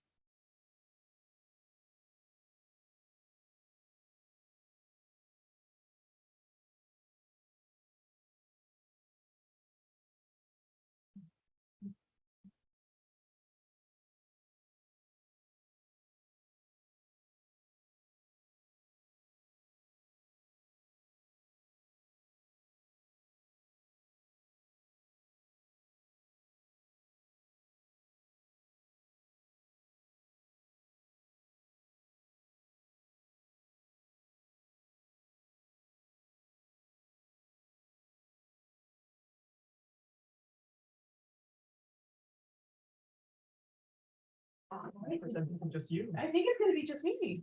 Captive audience. Captive audience. Did you sign up for any? I didn't know you were in.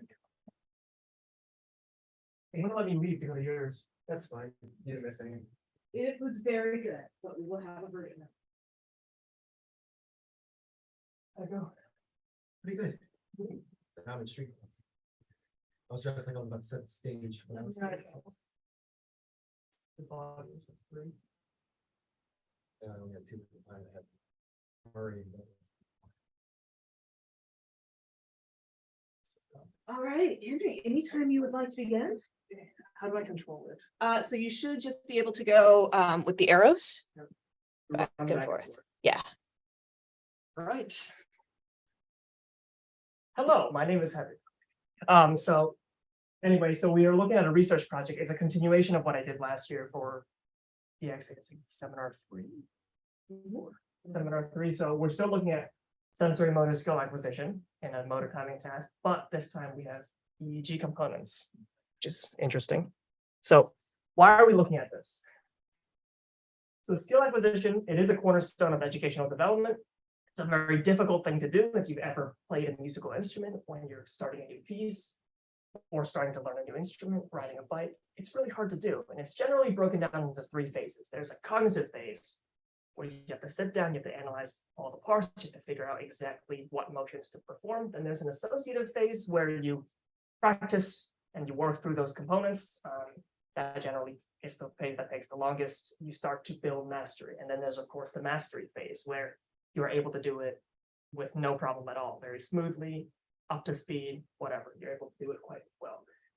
These 3 phases is the model that is currently used in psychology. It is a very simplistic model, and we're looking to try to improve upon that, to look at the mechanistic interactions that are occurring in the brain when we are learning a skill. So what are we hypothesizing? So in this task, it's a motor timing task. So we have hypothesized behaviorally that participants would progressively acquire skill with the task, and that should be reflected by the gain score and by the auditory feedback, meaning that as they progress through this task, they should be scoring better than they did in the beginning, and that the auditory feedback, the corrective feedback, so should be decreasing. So bad feedback, right? You're doing it poorly, that should decrease, and the good feedback, the okay feedback, should be increasing.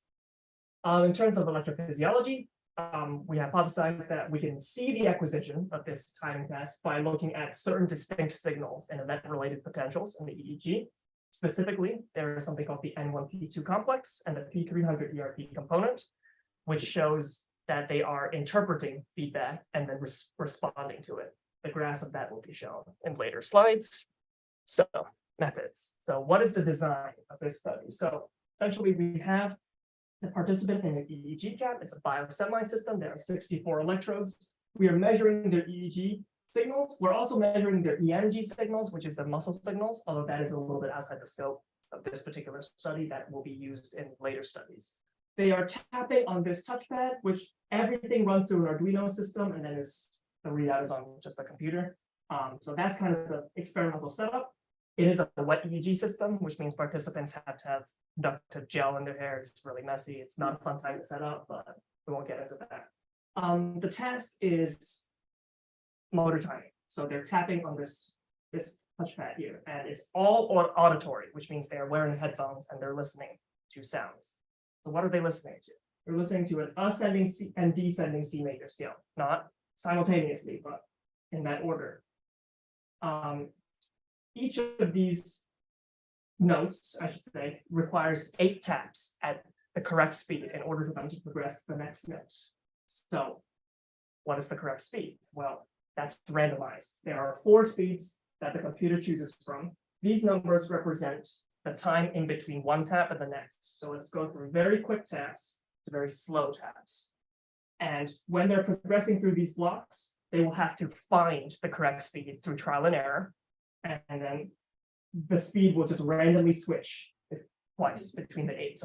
So once they find the speed, they'll be progressing, and then, let's say right between 3 and 4, between E and F, the speed's going to switch and they're going to be off again. They have to go back and they have to find the speed.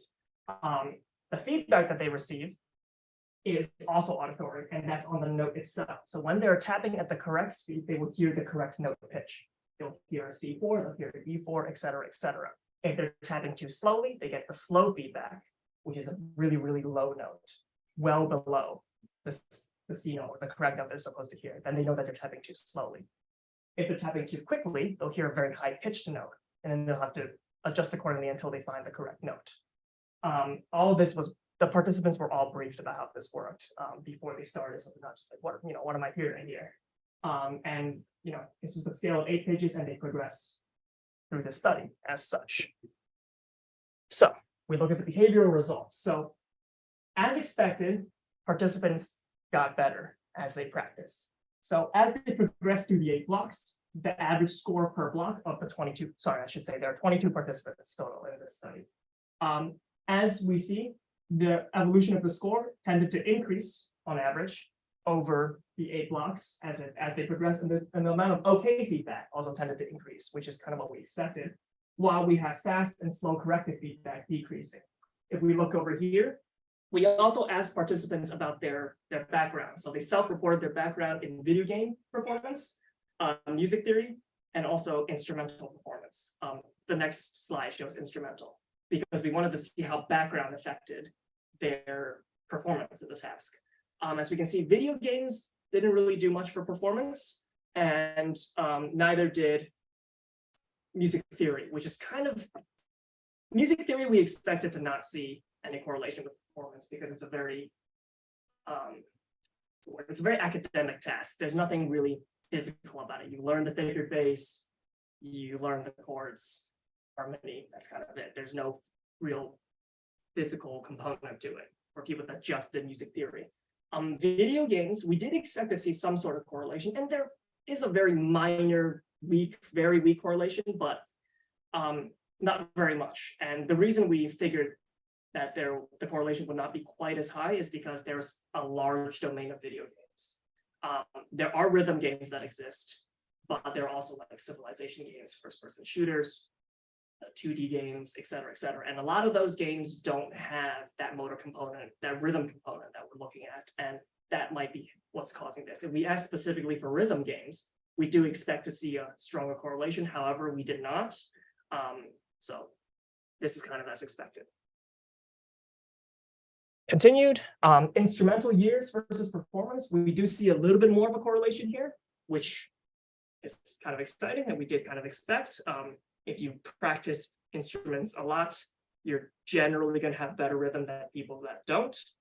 It's a relatively weak performance, but I mean, it's a relatively weak correlation, but we do see there is something there. A larger sample size might yield more insight. We only have 22. We're still continuing with the study. So that's still, we're waiting to see what's going on there. And then we also looked at what's called the coefficient of variation in the intertap interval. So what does that mean? So the time between one tap and another that the participants have, we hypothesize to be a good predictor of how well they score, because the more regular that tapping is, generally speaking, the better rhythm we expect them to have, and the better rhythm, better performance. So we looked at this variation between the intertap intervals, and we did see, once we linearized it, a really, really straight line. And we see that there is very good prediction between intertap interval and average score. So this was a really exciting behavioral result that we were able to see. All right, ERP results. What the heck are we looking at? So for each of the feedback types, so there's 3 feedback types: slow, okay, and fast. And then for each of the different speeds, so the 200 to 400 milliseconds, all the way up to the 800 to 1000 milliseconds, for each of these, we plotted their ERPs. What are ERPs? These are event-related potentials. So we're essentially taking 3 electrodes that we previously known from previous research to be implicated in skill learning, specifically FC, CZ, and FCZ, which are midline electrodes. And we take all the EEG signals from all the participants and we average them, and then we plot it as a measure of voltage against time. This line here represents where the event happened, so where they got the feedback. And as you can see, the N1, it's not touchscreen, the N1 P2 complex and the P300 components are very, very evident in the corrective feedbacks, and not quite as evident in the okay feedback. And that is also what we expected, because N1 P2 complex tells us that the participant is reacting to something. So they see a stimulus, which means they are seeing the feedback, or hearing the feedback rather, in this study. And then the P300 component shows that the participants are reacting to that feedback. And we expect to see a higher P300 for corrective feedback, because they have to actively react to that stimulus. They have to actively correct their speed either up or down to the correct speed. But for okay, well, they're already fine. They don't have to do anything. So we see a slightly lower P300 component, which is also to be expected. So that's kind of the ERPs there. It's just showing that they are, in fact, reacting to what we are presenting them. So we look at something called max P2 amplitude. So that's another electrode that has also been implicated in skill learning. So the portion of the brain that is involved in motor timing is the cerebellum. We cannot really extrapolate spatial resolution with EEG. We can only do things temporally, so timing, but you can generally localize certain electrodes if you do a lot of studies. And electrode P2, which is kind of at the midline towards the back of the head, has been implicated in skill learning. So we kind of look at this electrode specifically, and we look at the P2 amplitudes, the max P2 amplitudes for all the participants, and we show that the amount of times they have played an instrument is correlated generally with a higher P2 amplitude, which is a really exciting result. It shows that their brain is almost wired slightly differently when it comes to motor timing in terms of them playing an instrument. We did not see much of a correlation with video games or music theory with max P2 amplitude. Again, music theory is not really a motor task, and video games, there's a lot of different types of video games. So that is something that we can investigate further, but is outside of the scope of this study. And to show that the P2 amplitude does in fact show skill learning, we plotted that amplitude against the average score, and we see a really, really strong correlation here that as their score increases, their amplitude also increases, which means that this is in fact a component of skill learning. So conclusions. Overall, our behavioral and ERP hypotheses were generally supported.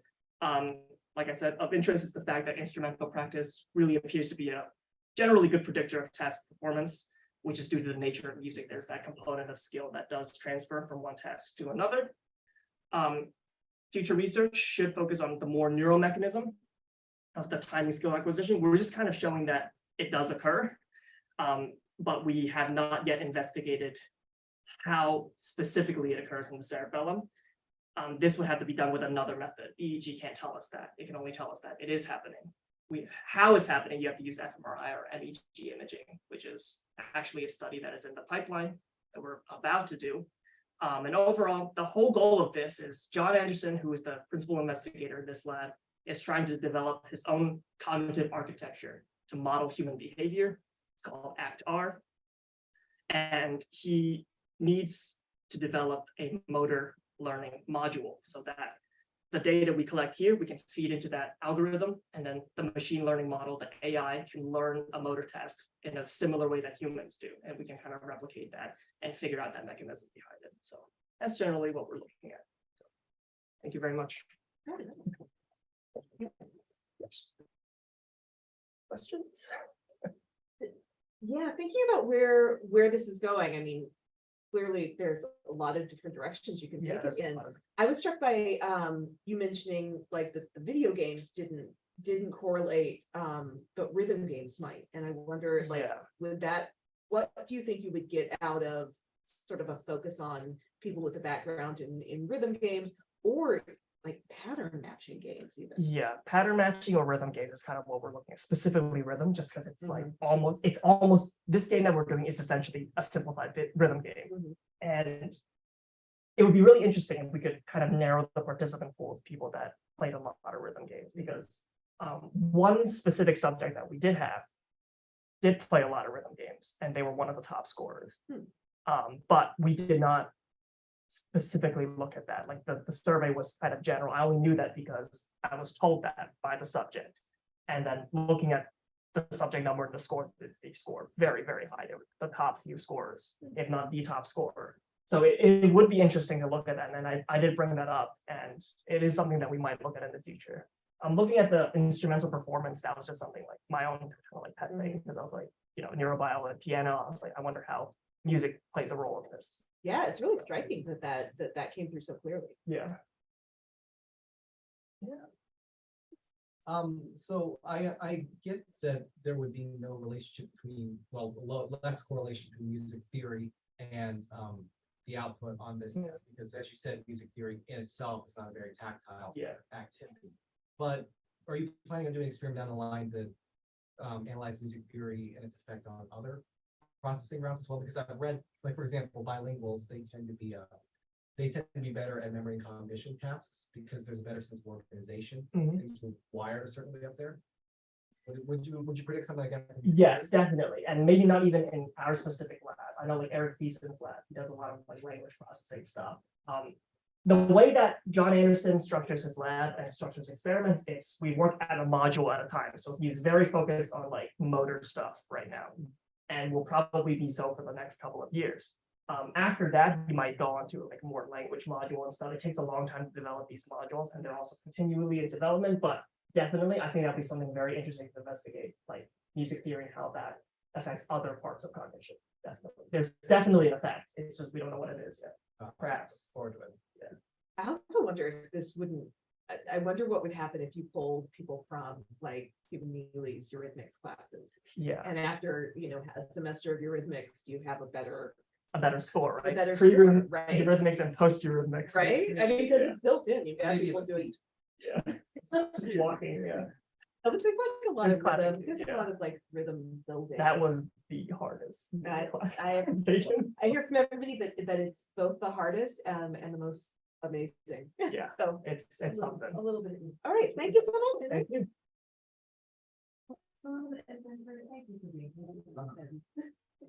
Yeah. Sorry. No, I made Vincent come back earlier because I was already running behind. All right, so we can put you in one after. Okay. Sort of like, I've probably been moving out here. Then I'm on Friday. I know. Okay, it was like, you're fun break. Yeah. Okay. I'm glad that you're visiting. Yeah. Yeah, we're gonna Sure. break. Sounds like I was trying to come over and we can't be. Yeah. No, I Feed ourselves. All right. Nobody like I've jumped. You know. Yeah. See you around. All right, you're ready to go. Did you maybe go to your email? I updated Oh, yeah. the presentation last night. Oh, okay.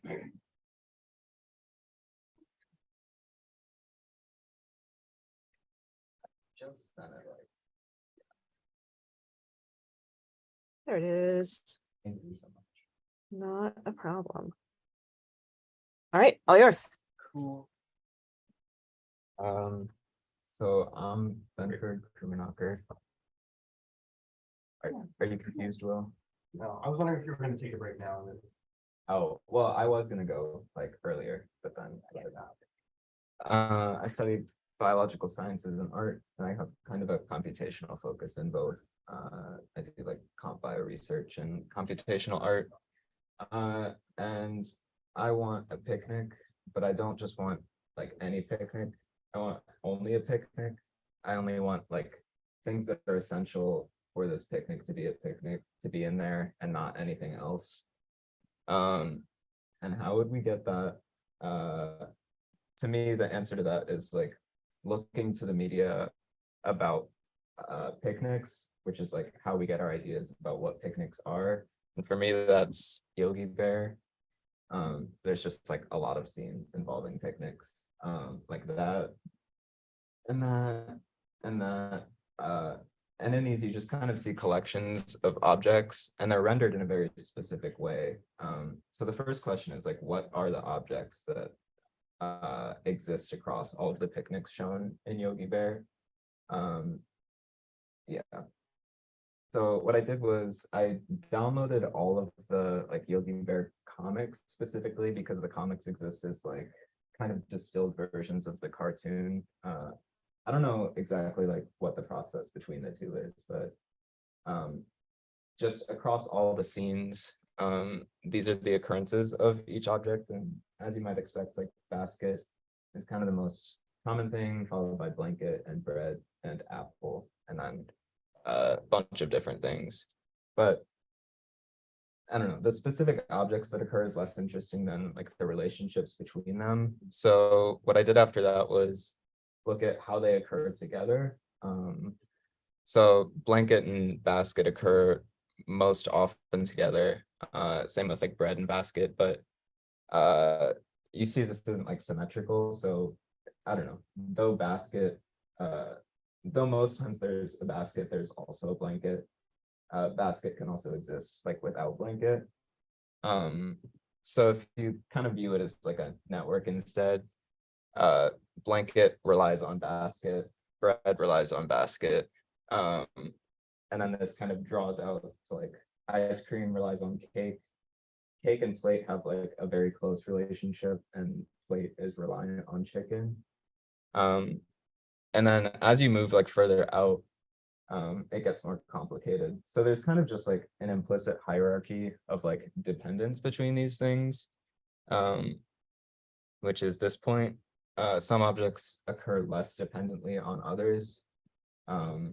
And I'm calling those the core picnic objects because they're like more independent. And I just set a threshold of like, if this object occurs more times independently than it occurs dependently, I'm calling it core picnic object. And these are those: basket, bread, blanket, cake, apple, plate, chicken, bottle, jar, banana, cup, ham, pie, grapes, bowl, and sausage.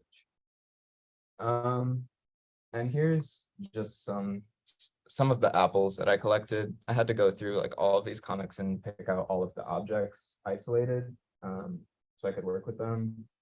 So the question is, what is essential to each object? Like, it's okay to know what these objects are, but I don't know, it doesn't really mean anything if each of these objects isn't like distilled to its essential form. So what I did to do that was color density analysis, because in comics, kind of the main thing about most objects is like their shape and their color. So here's an apple. You can't, the name of it's hidden behind the screen sharing thing, but on the top is like all of the pixels for all of the apples. And then this is like the red, green, red, blue, and blue, green. And then on the bottom is like the density of those things. So like the parts where it's yellower, there's like most most density of pixels.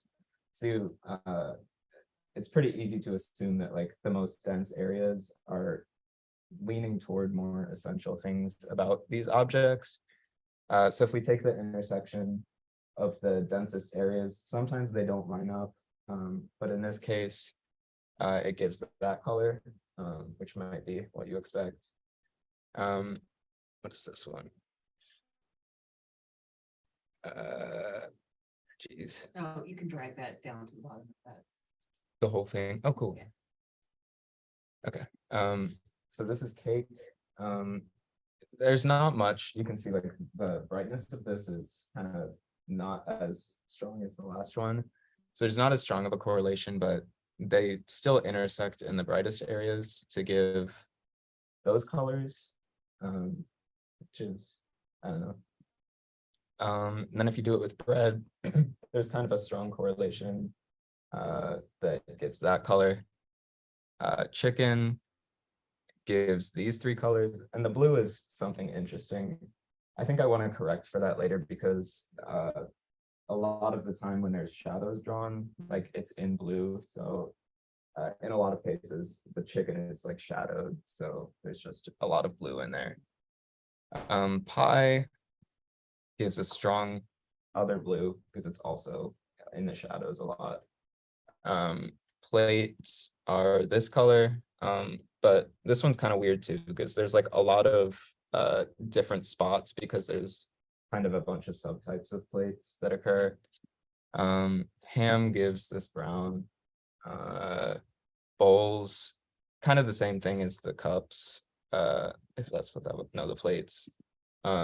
These two colors. Baskets are these, which is true to my experience, and baskets are the things I saw the most. Bottles give these two, blankets, these, sausage, that, grapes, that. And then some of these didn't work, like the densest spots didn't overlap.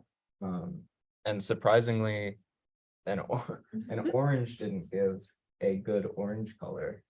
There was like nothing that aligned in there. And same with bananas, you would expect like a nice yellow, but there was not really any strong overlap, and cups and jars. So in terms of future directions with this, as you notice, like in a lot of those density maps, there's kind of like a line or two lines going up. So there's something about like the relationship between color values that's like somehow essential to that object because like the slopes of those lines are different. There's like different, there can be like one big line and then like a little line going up. So analyzing that and kind of getting like a range of values and how they relate to each other would be useful. And then like alternate color spaces, because I was just doing like RGB, but you could do like hue, saturation, lightness, or something like that, and seeing how that works. And then, as I said, like the color and shape are kind of the two main things. So if I looked at the outlines of these objects, and tried to get some information about that, I think that would be fruitful. And then structural modifications. So there's like, if you take all of the chickens in Yogi Bear comics, a lot of the time they occur as like a whole chicken, but then about like 30% of the time it's like a leg. And then from that, there's like often a leg with a bite taken out of it or just the bone. So looking at the relationships between those things and how the like function is related to the structure of these objects, because that's something essential about their existence in picnics. And yeah, questions? Thank you. I love this. I don't know what to do with it. Yeah. But I love it. I wonder if, I mean, maybe it's my like totalizing impulse. It's like, could you at this point with the information you have about what goes into a Yogi Bear picnic, come up with like the picnic object? Like if you pulled all of this information together and like pulled out the points of likeness, like what would your, and then you'd have picnic. Right, I was thinking that because a lot of the case, like if if we take picnic as just like everything that goes in a basket, a lot of the like really small drawn baskets just have like some mass in them and it's like not really differentiated in there. So yeah, that I think would be like a useful thing. But then somehow also accounting for like the facts that like one unified picnic can like turn it into these different forms. Yeah. Is there any way to control for, were the comics scans? Yeah, they were like archived scans and there were some missing. Were they all from the same source or like the same type of scanning? No, I think one of them was all uploaded by the same person, and the second one was like a collection of multiple people's scans. And it's like the two main series of Yogi Bear comics that I looked at. It's like Charlton and Western. Do you think the scans and scanning process was a source of color error? Yeah, definitely. Because I mean, if we go back to the apples, you can see like the outline carries a lot of like the neighboring things values in it. So like if an apple was next to grass, for example, like a lot of green would leak into the border. I think correcting for that would be possible if I like looked at the neighboring values, or I was thinking about removing the borders, and that might fix some of it. But for the really small objects, like the neighboring things leak onto the like main stuff too. Well, yeah, and these were also old that, you know, it was all 3-color Right. printing on super cheap paper that had its own tint to it. Right. Yeah. There's a lot of like yellow, just over everything. Yeah, but I think, you know, as long as you're framing it as like, but this is the existence of these objects in this context. Right. Yeah, like, because I think that, you know, that bleed of color is partly what makes it look like what it is, I agree, right? yeah. That, you know, that mid-century illustration mode is so flat that this is where you get a little bit of depth, right? Like that's how they give it some volume, right? If you're doing an apple, is to give it a little bit of color on one side. Right. You could branch this off a bunch of different, you know, generalized picnic that you decided with different like Yogi Bear cartoon. Jumps out at me. Also, just like I know that drawing fruit is a very common shading exercise. Yeah. And I think that would be This by itself is fascinating. Like I could watch this for a long time. yeah. Like I could watch. But yeah, I was thinking that too, but like you with picnic waste, but like to think about sort of like what concrete objects inhabit the comic world of Yogi Bear, or the comic world of, you know, mid-century comic books for kids, or like this could be. But yeah, I think this basic premise could be applied in a lot of different places. Right. And I think somehow like automating that process more would be really interesting. Because this could be useful for someone thinking about artistic expression, like what's a good way to sort of express this in graphic design. But I think it's also there in terms of like cultural studies. Yeah. Like what does the picnic mean? Right. Yogi Bear. Yeah. Why is this like our model of picnics? Yeah. Cool, awesome. Thanks, Jennifer. Thank you. Thanks for being flexible. Oh, thank you for being flexible. Yeah. This is, you know, our first year over here. We need so many more people than just me and Carrie.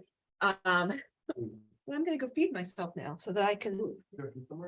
No, I'm gonna go downstairs and I'm going to buy myself lunch. But we will be back at 1. Come see other people presenting.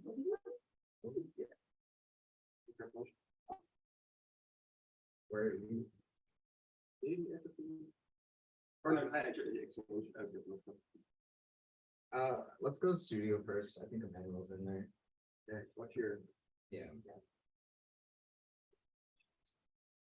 You grab my shit though. Okay.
if they're, yeah.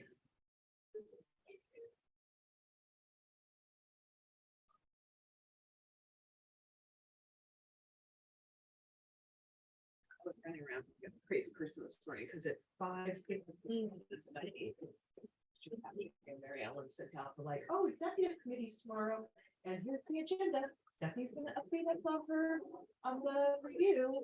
And I went, I am, because that's also like real things to say. It wound up not being that much of like, she had mostly just kind of went over it, but it meant I had to be on her Zoom at 9. Oh my God. So I had to be here to get on Zoom. So then at 9:30. You can turn it over, yeah, and it's like, I think we're gonna also, like, if this is happening here all over and over again, we are gonna have to just tell people, like, you cannot, like, Nothing else happened. nothing else can on happen. Wednesday, Which which was kind of what we did when we were in the when we building. physically got to go over there, got blocked and Mhm. And then maybe we wouldn't have been as hard if we had like, I mean, starting like sort of setting up various things for us. There is a poster that says meeting appliance. You have one down here, okay. We got 2 posters and 2, what are we supposed to, how do we? Yeah, where did it go? But I guess we could put our little stool outside instead of on our stool. Yeah, that could work, 'cause people are like, oh, that works too. And I was gonna put the bug, it's in there, but. Well, and also they list that you were this picture, they would be a CFA profile. Instead of all the others.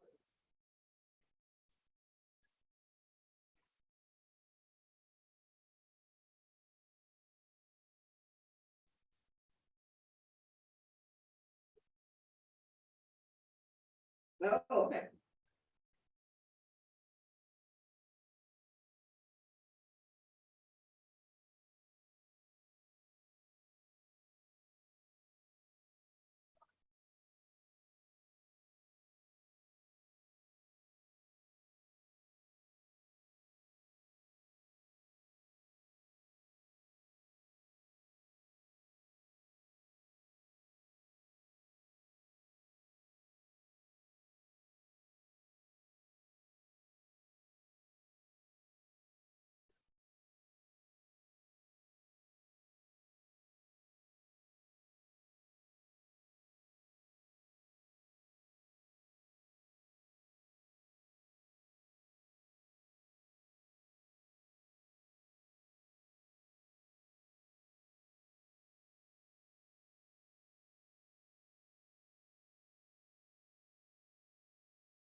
But we thought it was gonna be a trip forward for me, Bernie, and.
To have any of those massive, Sharpies in there, they're the ones that are like.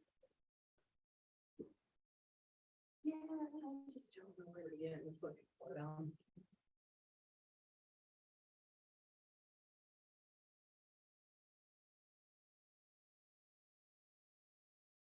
Oh, down here, where it says marker spins. Okay, got it. Got it. Yeah.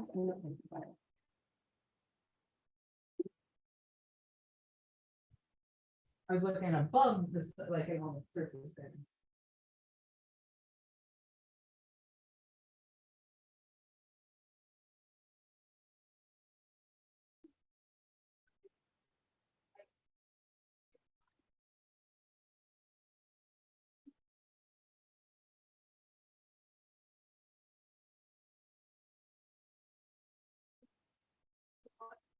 Lemonade,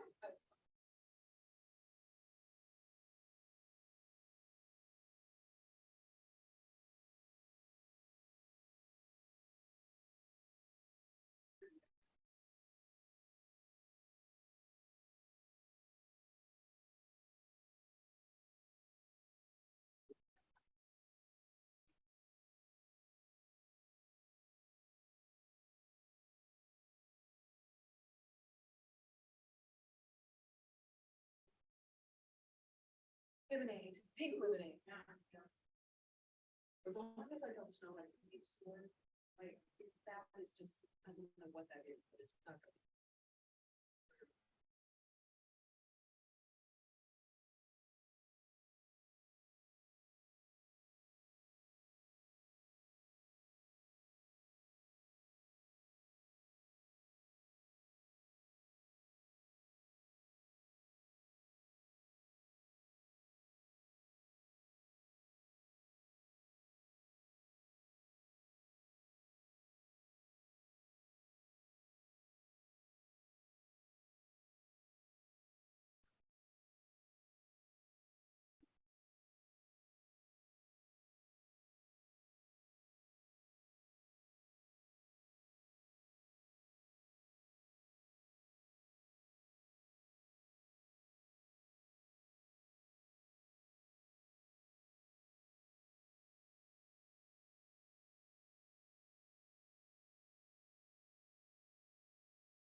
Alrighty.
Right, I think all of them. Well, the other thing is.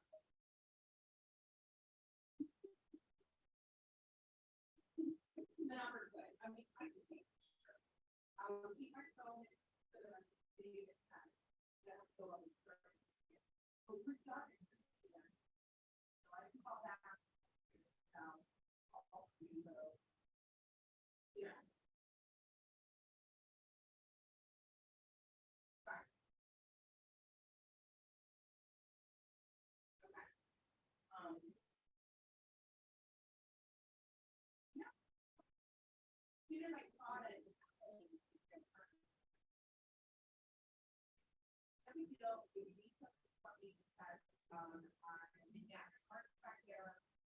And I'm happy to try to call.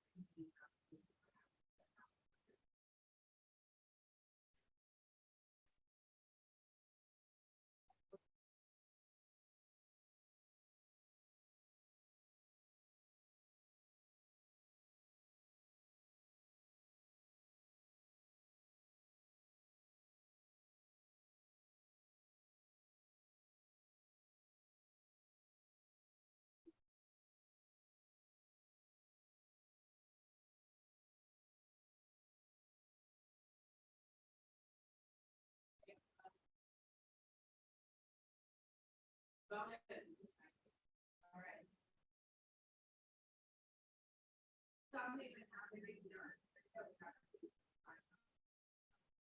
Hello, how are you?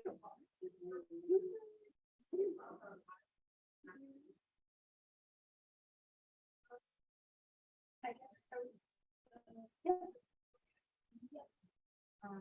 Yeah, and I think I have the newest one from you, but let me Okay. double check. Um,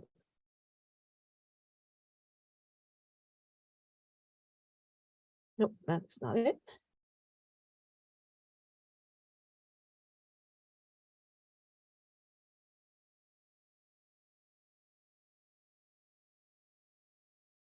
There we go.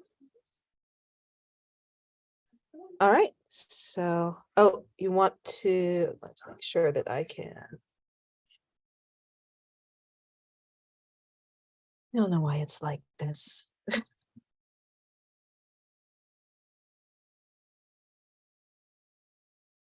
Well, I've run into it a couple of times today, which is why I was like, I should check.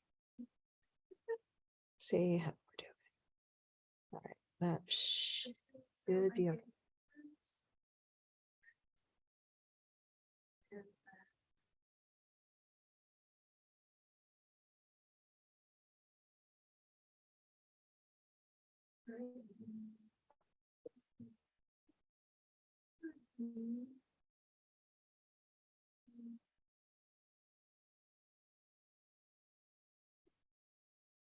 I am going to restaurant. Shall we get started here? And then, did you invite anybody? I did, but everyone's so busy, so I don't know. I know today you're always like, oh, we can find it's on the day when nothing's happening, and now everything gets scheduled for today. So here we are. That's all right. We're gonna live stream those. That's true.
Okay, anytime you want to start.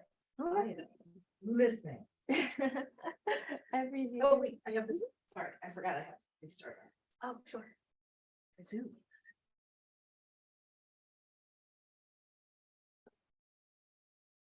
Okay, and now we are back and you are ready to go. Thank you. So, hi, Stephanie.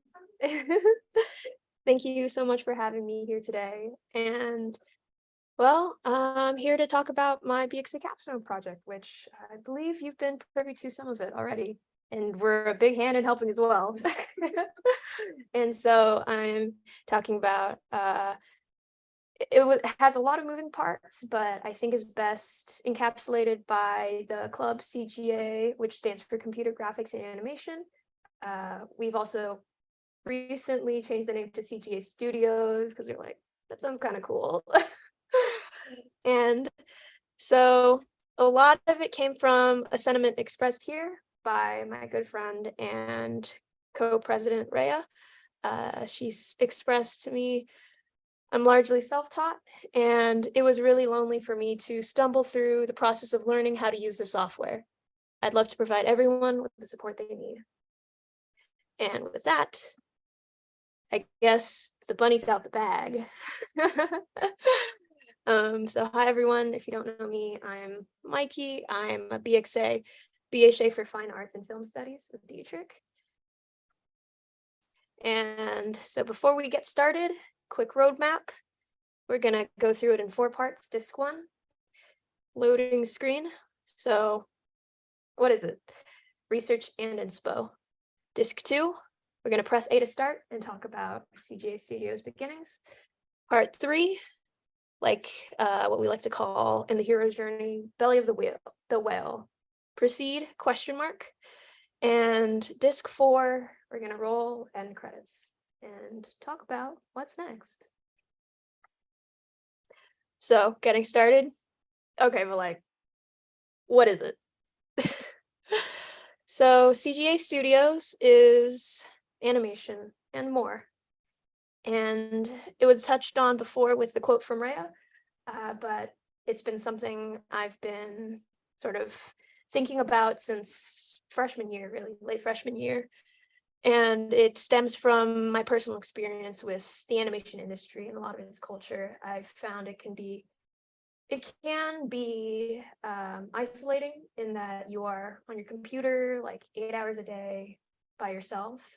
And I ask myself, can we do this differently? Or are there other ways we can make it more of an enjoyable experience? And enter Computer Graphics Animation Club. So, as I touched on before, I don't know, you ever just get lonely? Yeah, me too. And it was really compounded during the stay-at-home period during COVID, my sophomore year. And I found that I had these wishes and these desires, such as for a community in what I was really passionate about studying, because I'm a firm believer in as much learning happens outside of the class as in it, within like the cohort you situate yourself in. Accessibility, a lot of software and hardware for animation is actually limited or hard to come by and hard to learn as well. And most of all, joy, because I mean, you've seen Pixar movies, I'm guessing. I think it's an awesome medium and you can do so much with it. And it's something I wanted to like, I don't know. I was like, I love this. There are other people who love it too, right? Oh, hi Lauren, hi Charles. Oh my gosh, so glad you could make it. Oh, hello. Hey there. I'm your judge. Oh my gosh. Well, welcome. I think all your name cards are over at the. Yeah, no, she said, but, it's fine.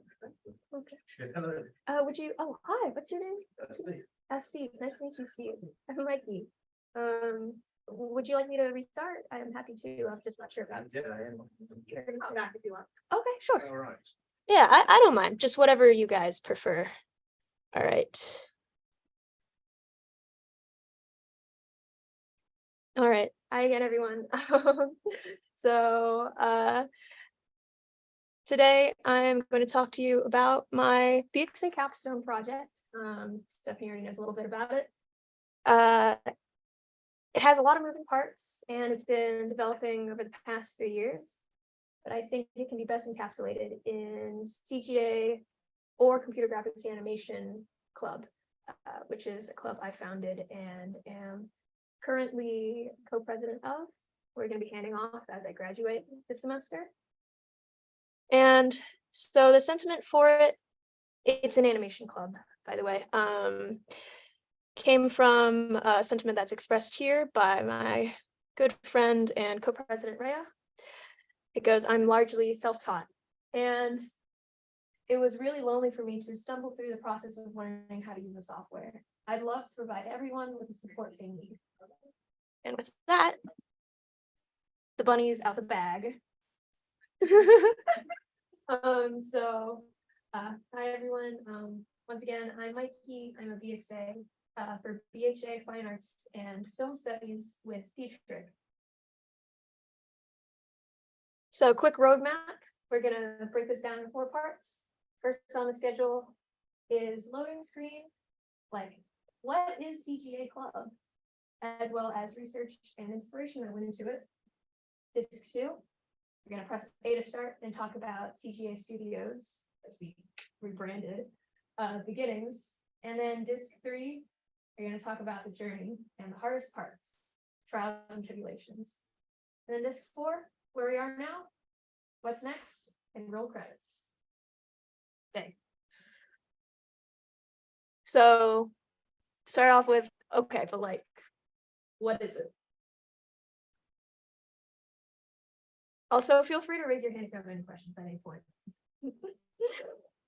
So CGA Club or Studios, I'll refer to as CGA Studios from now on. It's animation and more. So it's something that I've sort of been cooking since honestly end of freshman year, late freshman year, and comes from my personal experience with animation, the industry and its culture. I found can often be isolating in that it's a very self-driven culture, and you can spend a lot of hours on the computer without like talking to anybody all day.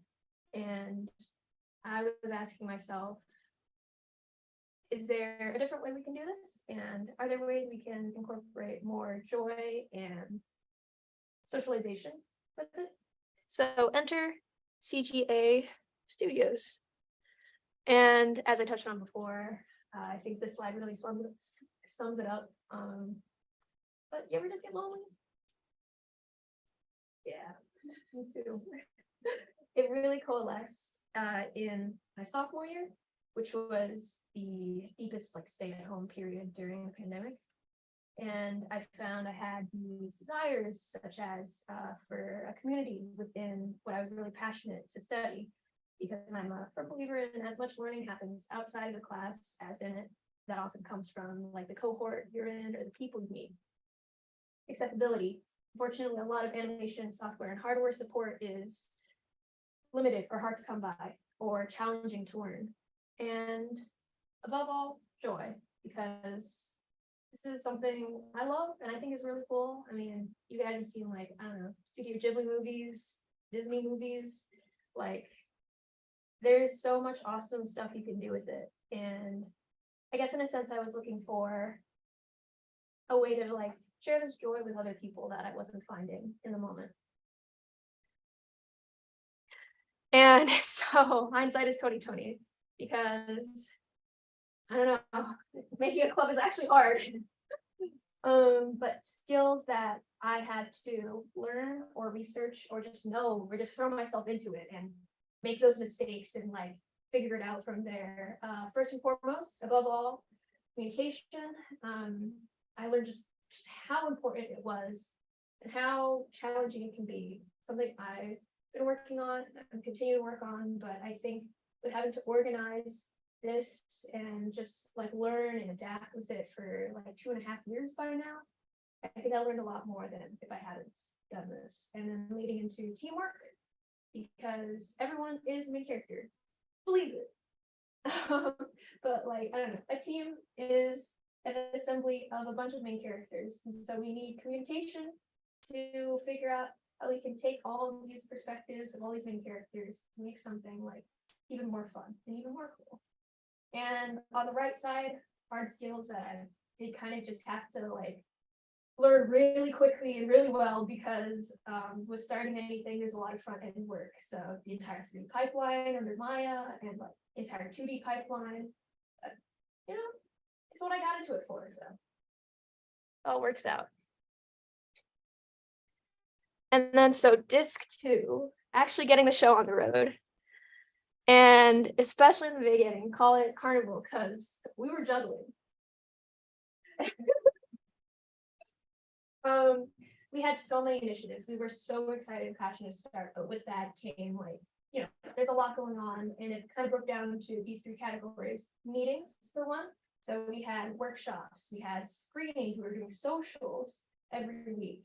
And secondly, like there was also our passion to do a group project. And Rhea suggested it was also very useful to serve as a through line, something that connects beginning to the end of the semester with everything going on in the club.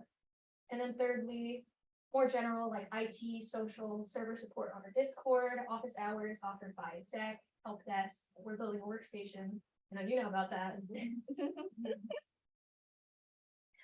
And so to the first initiative, talking about something I was really passionate, me and Rhea were in like baking in the club was like our philosophy of like learning as teaching and vice versa.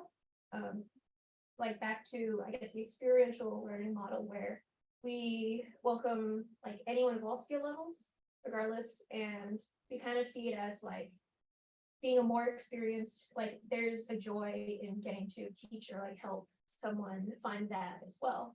And learning can be teaching and teaching be learning. And so here's some screenshots from some workshops we've done. My junior year is mostly me and Rhea, and now Alan stepped up, so now it's mostly run by Rhea and Alan, which shout out to them. Thank you so much.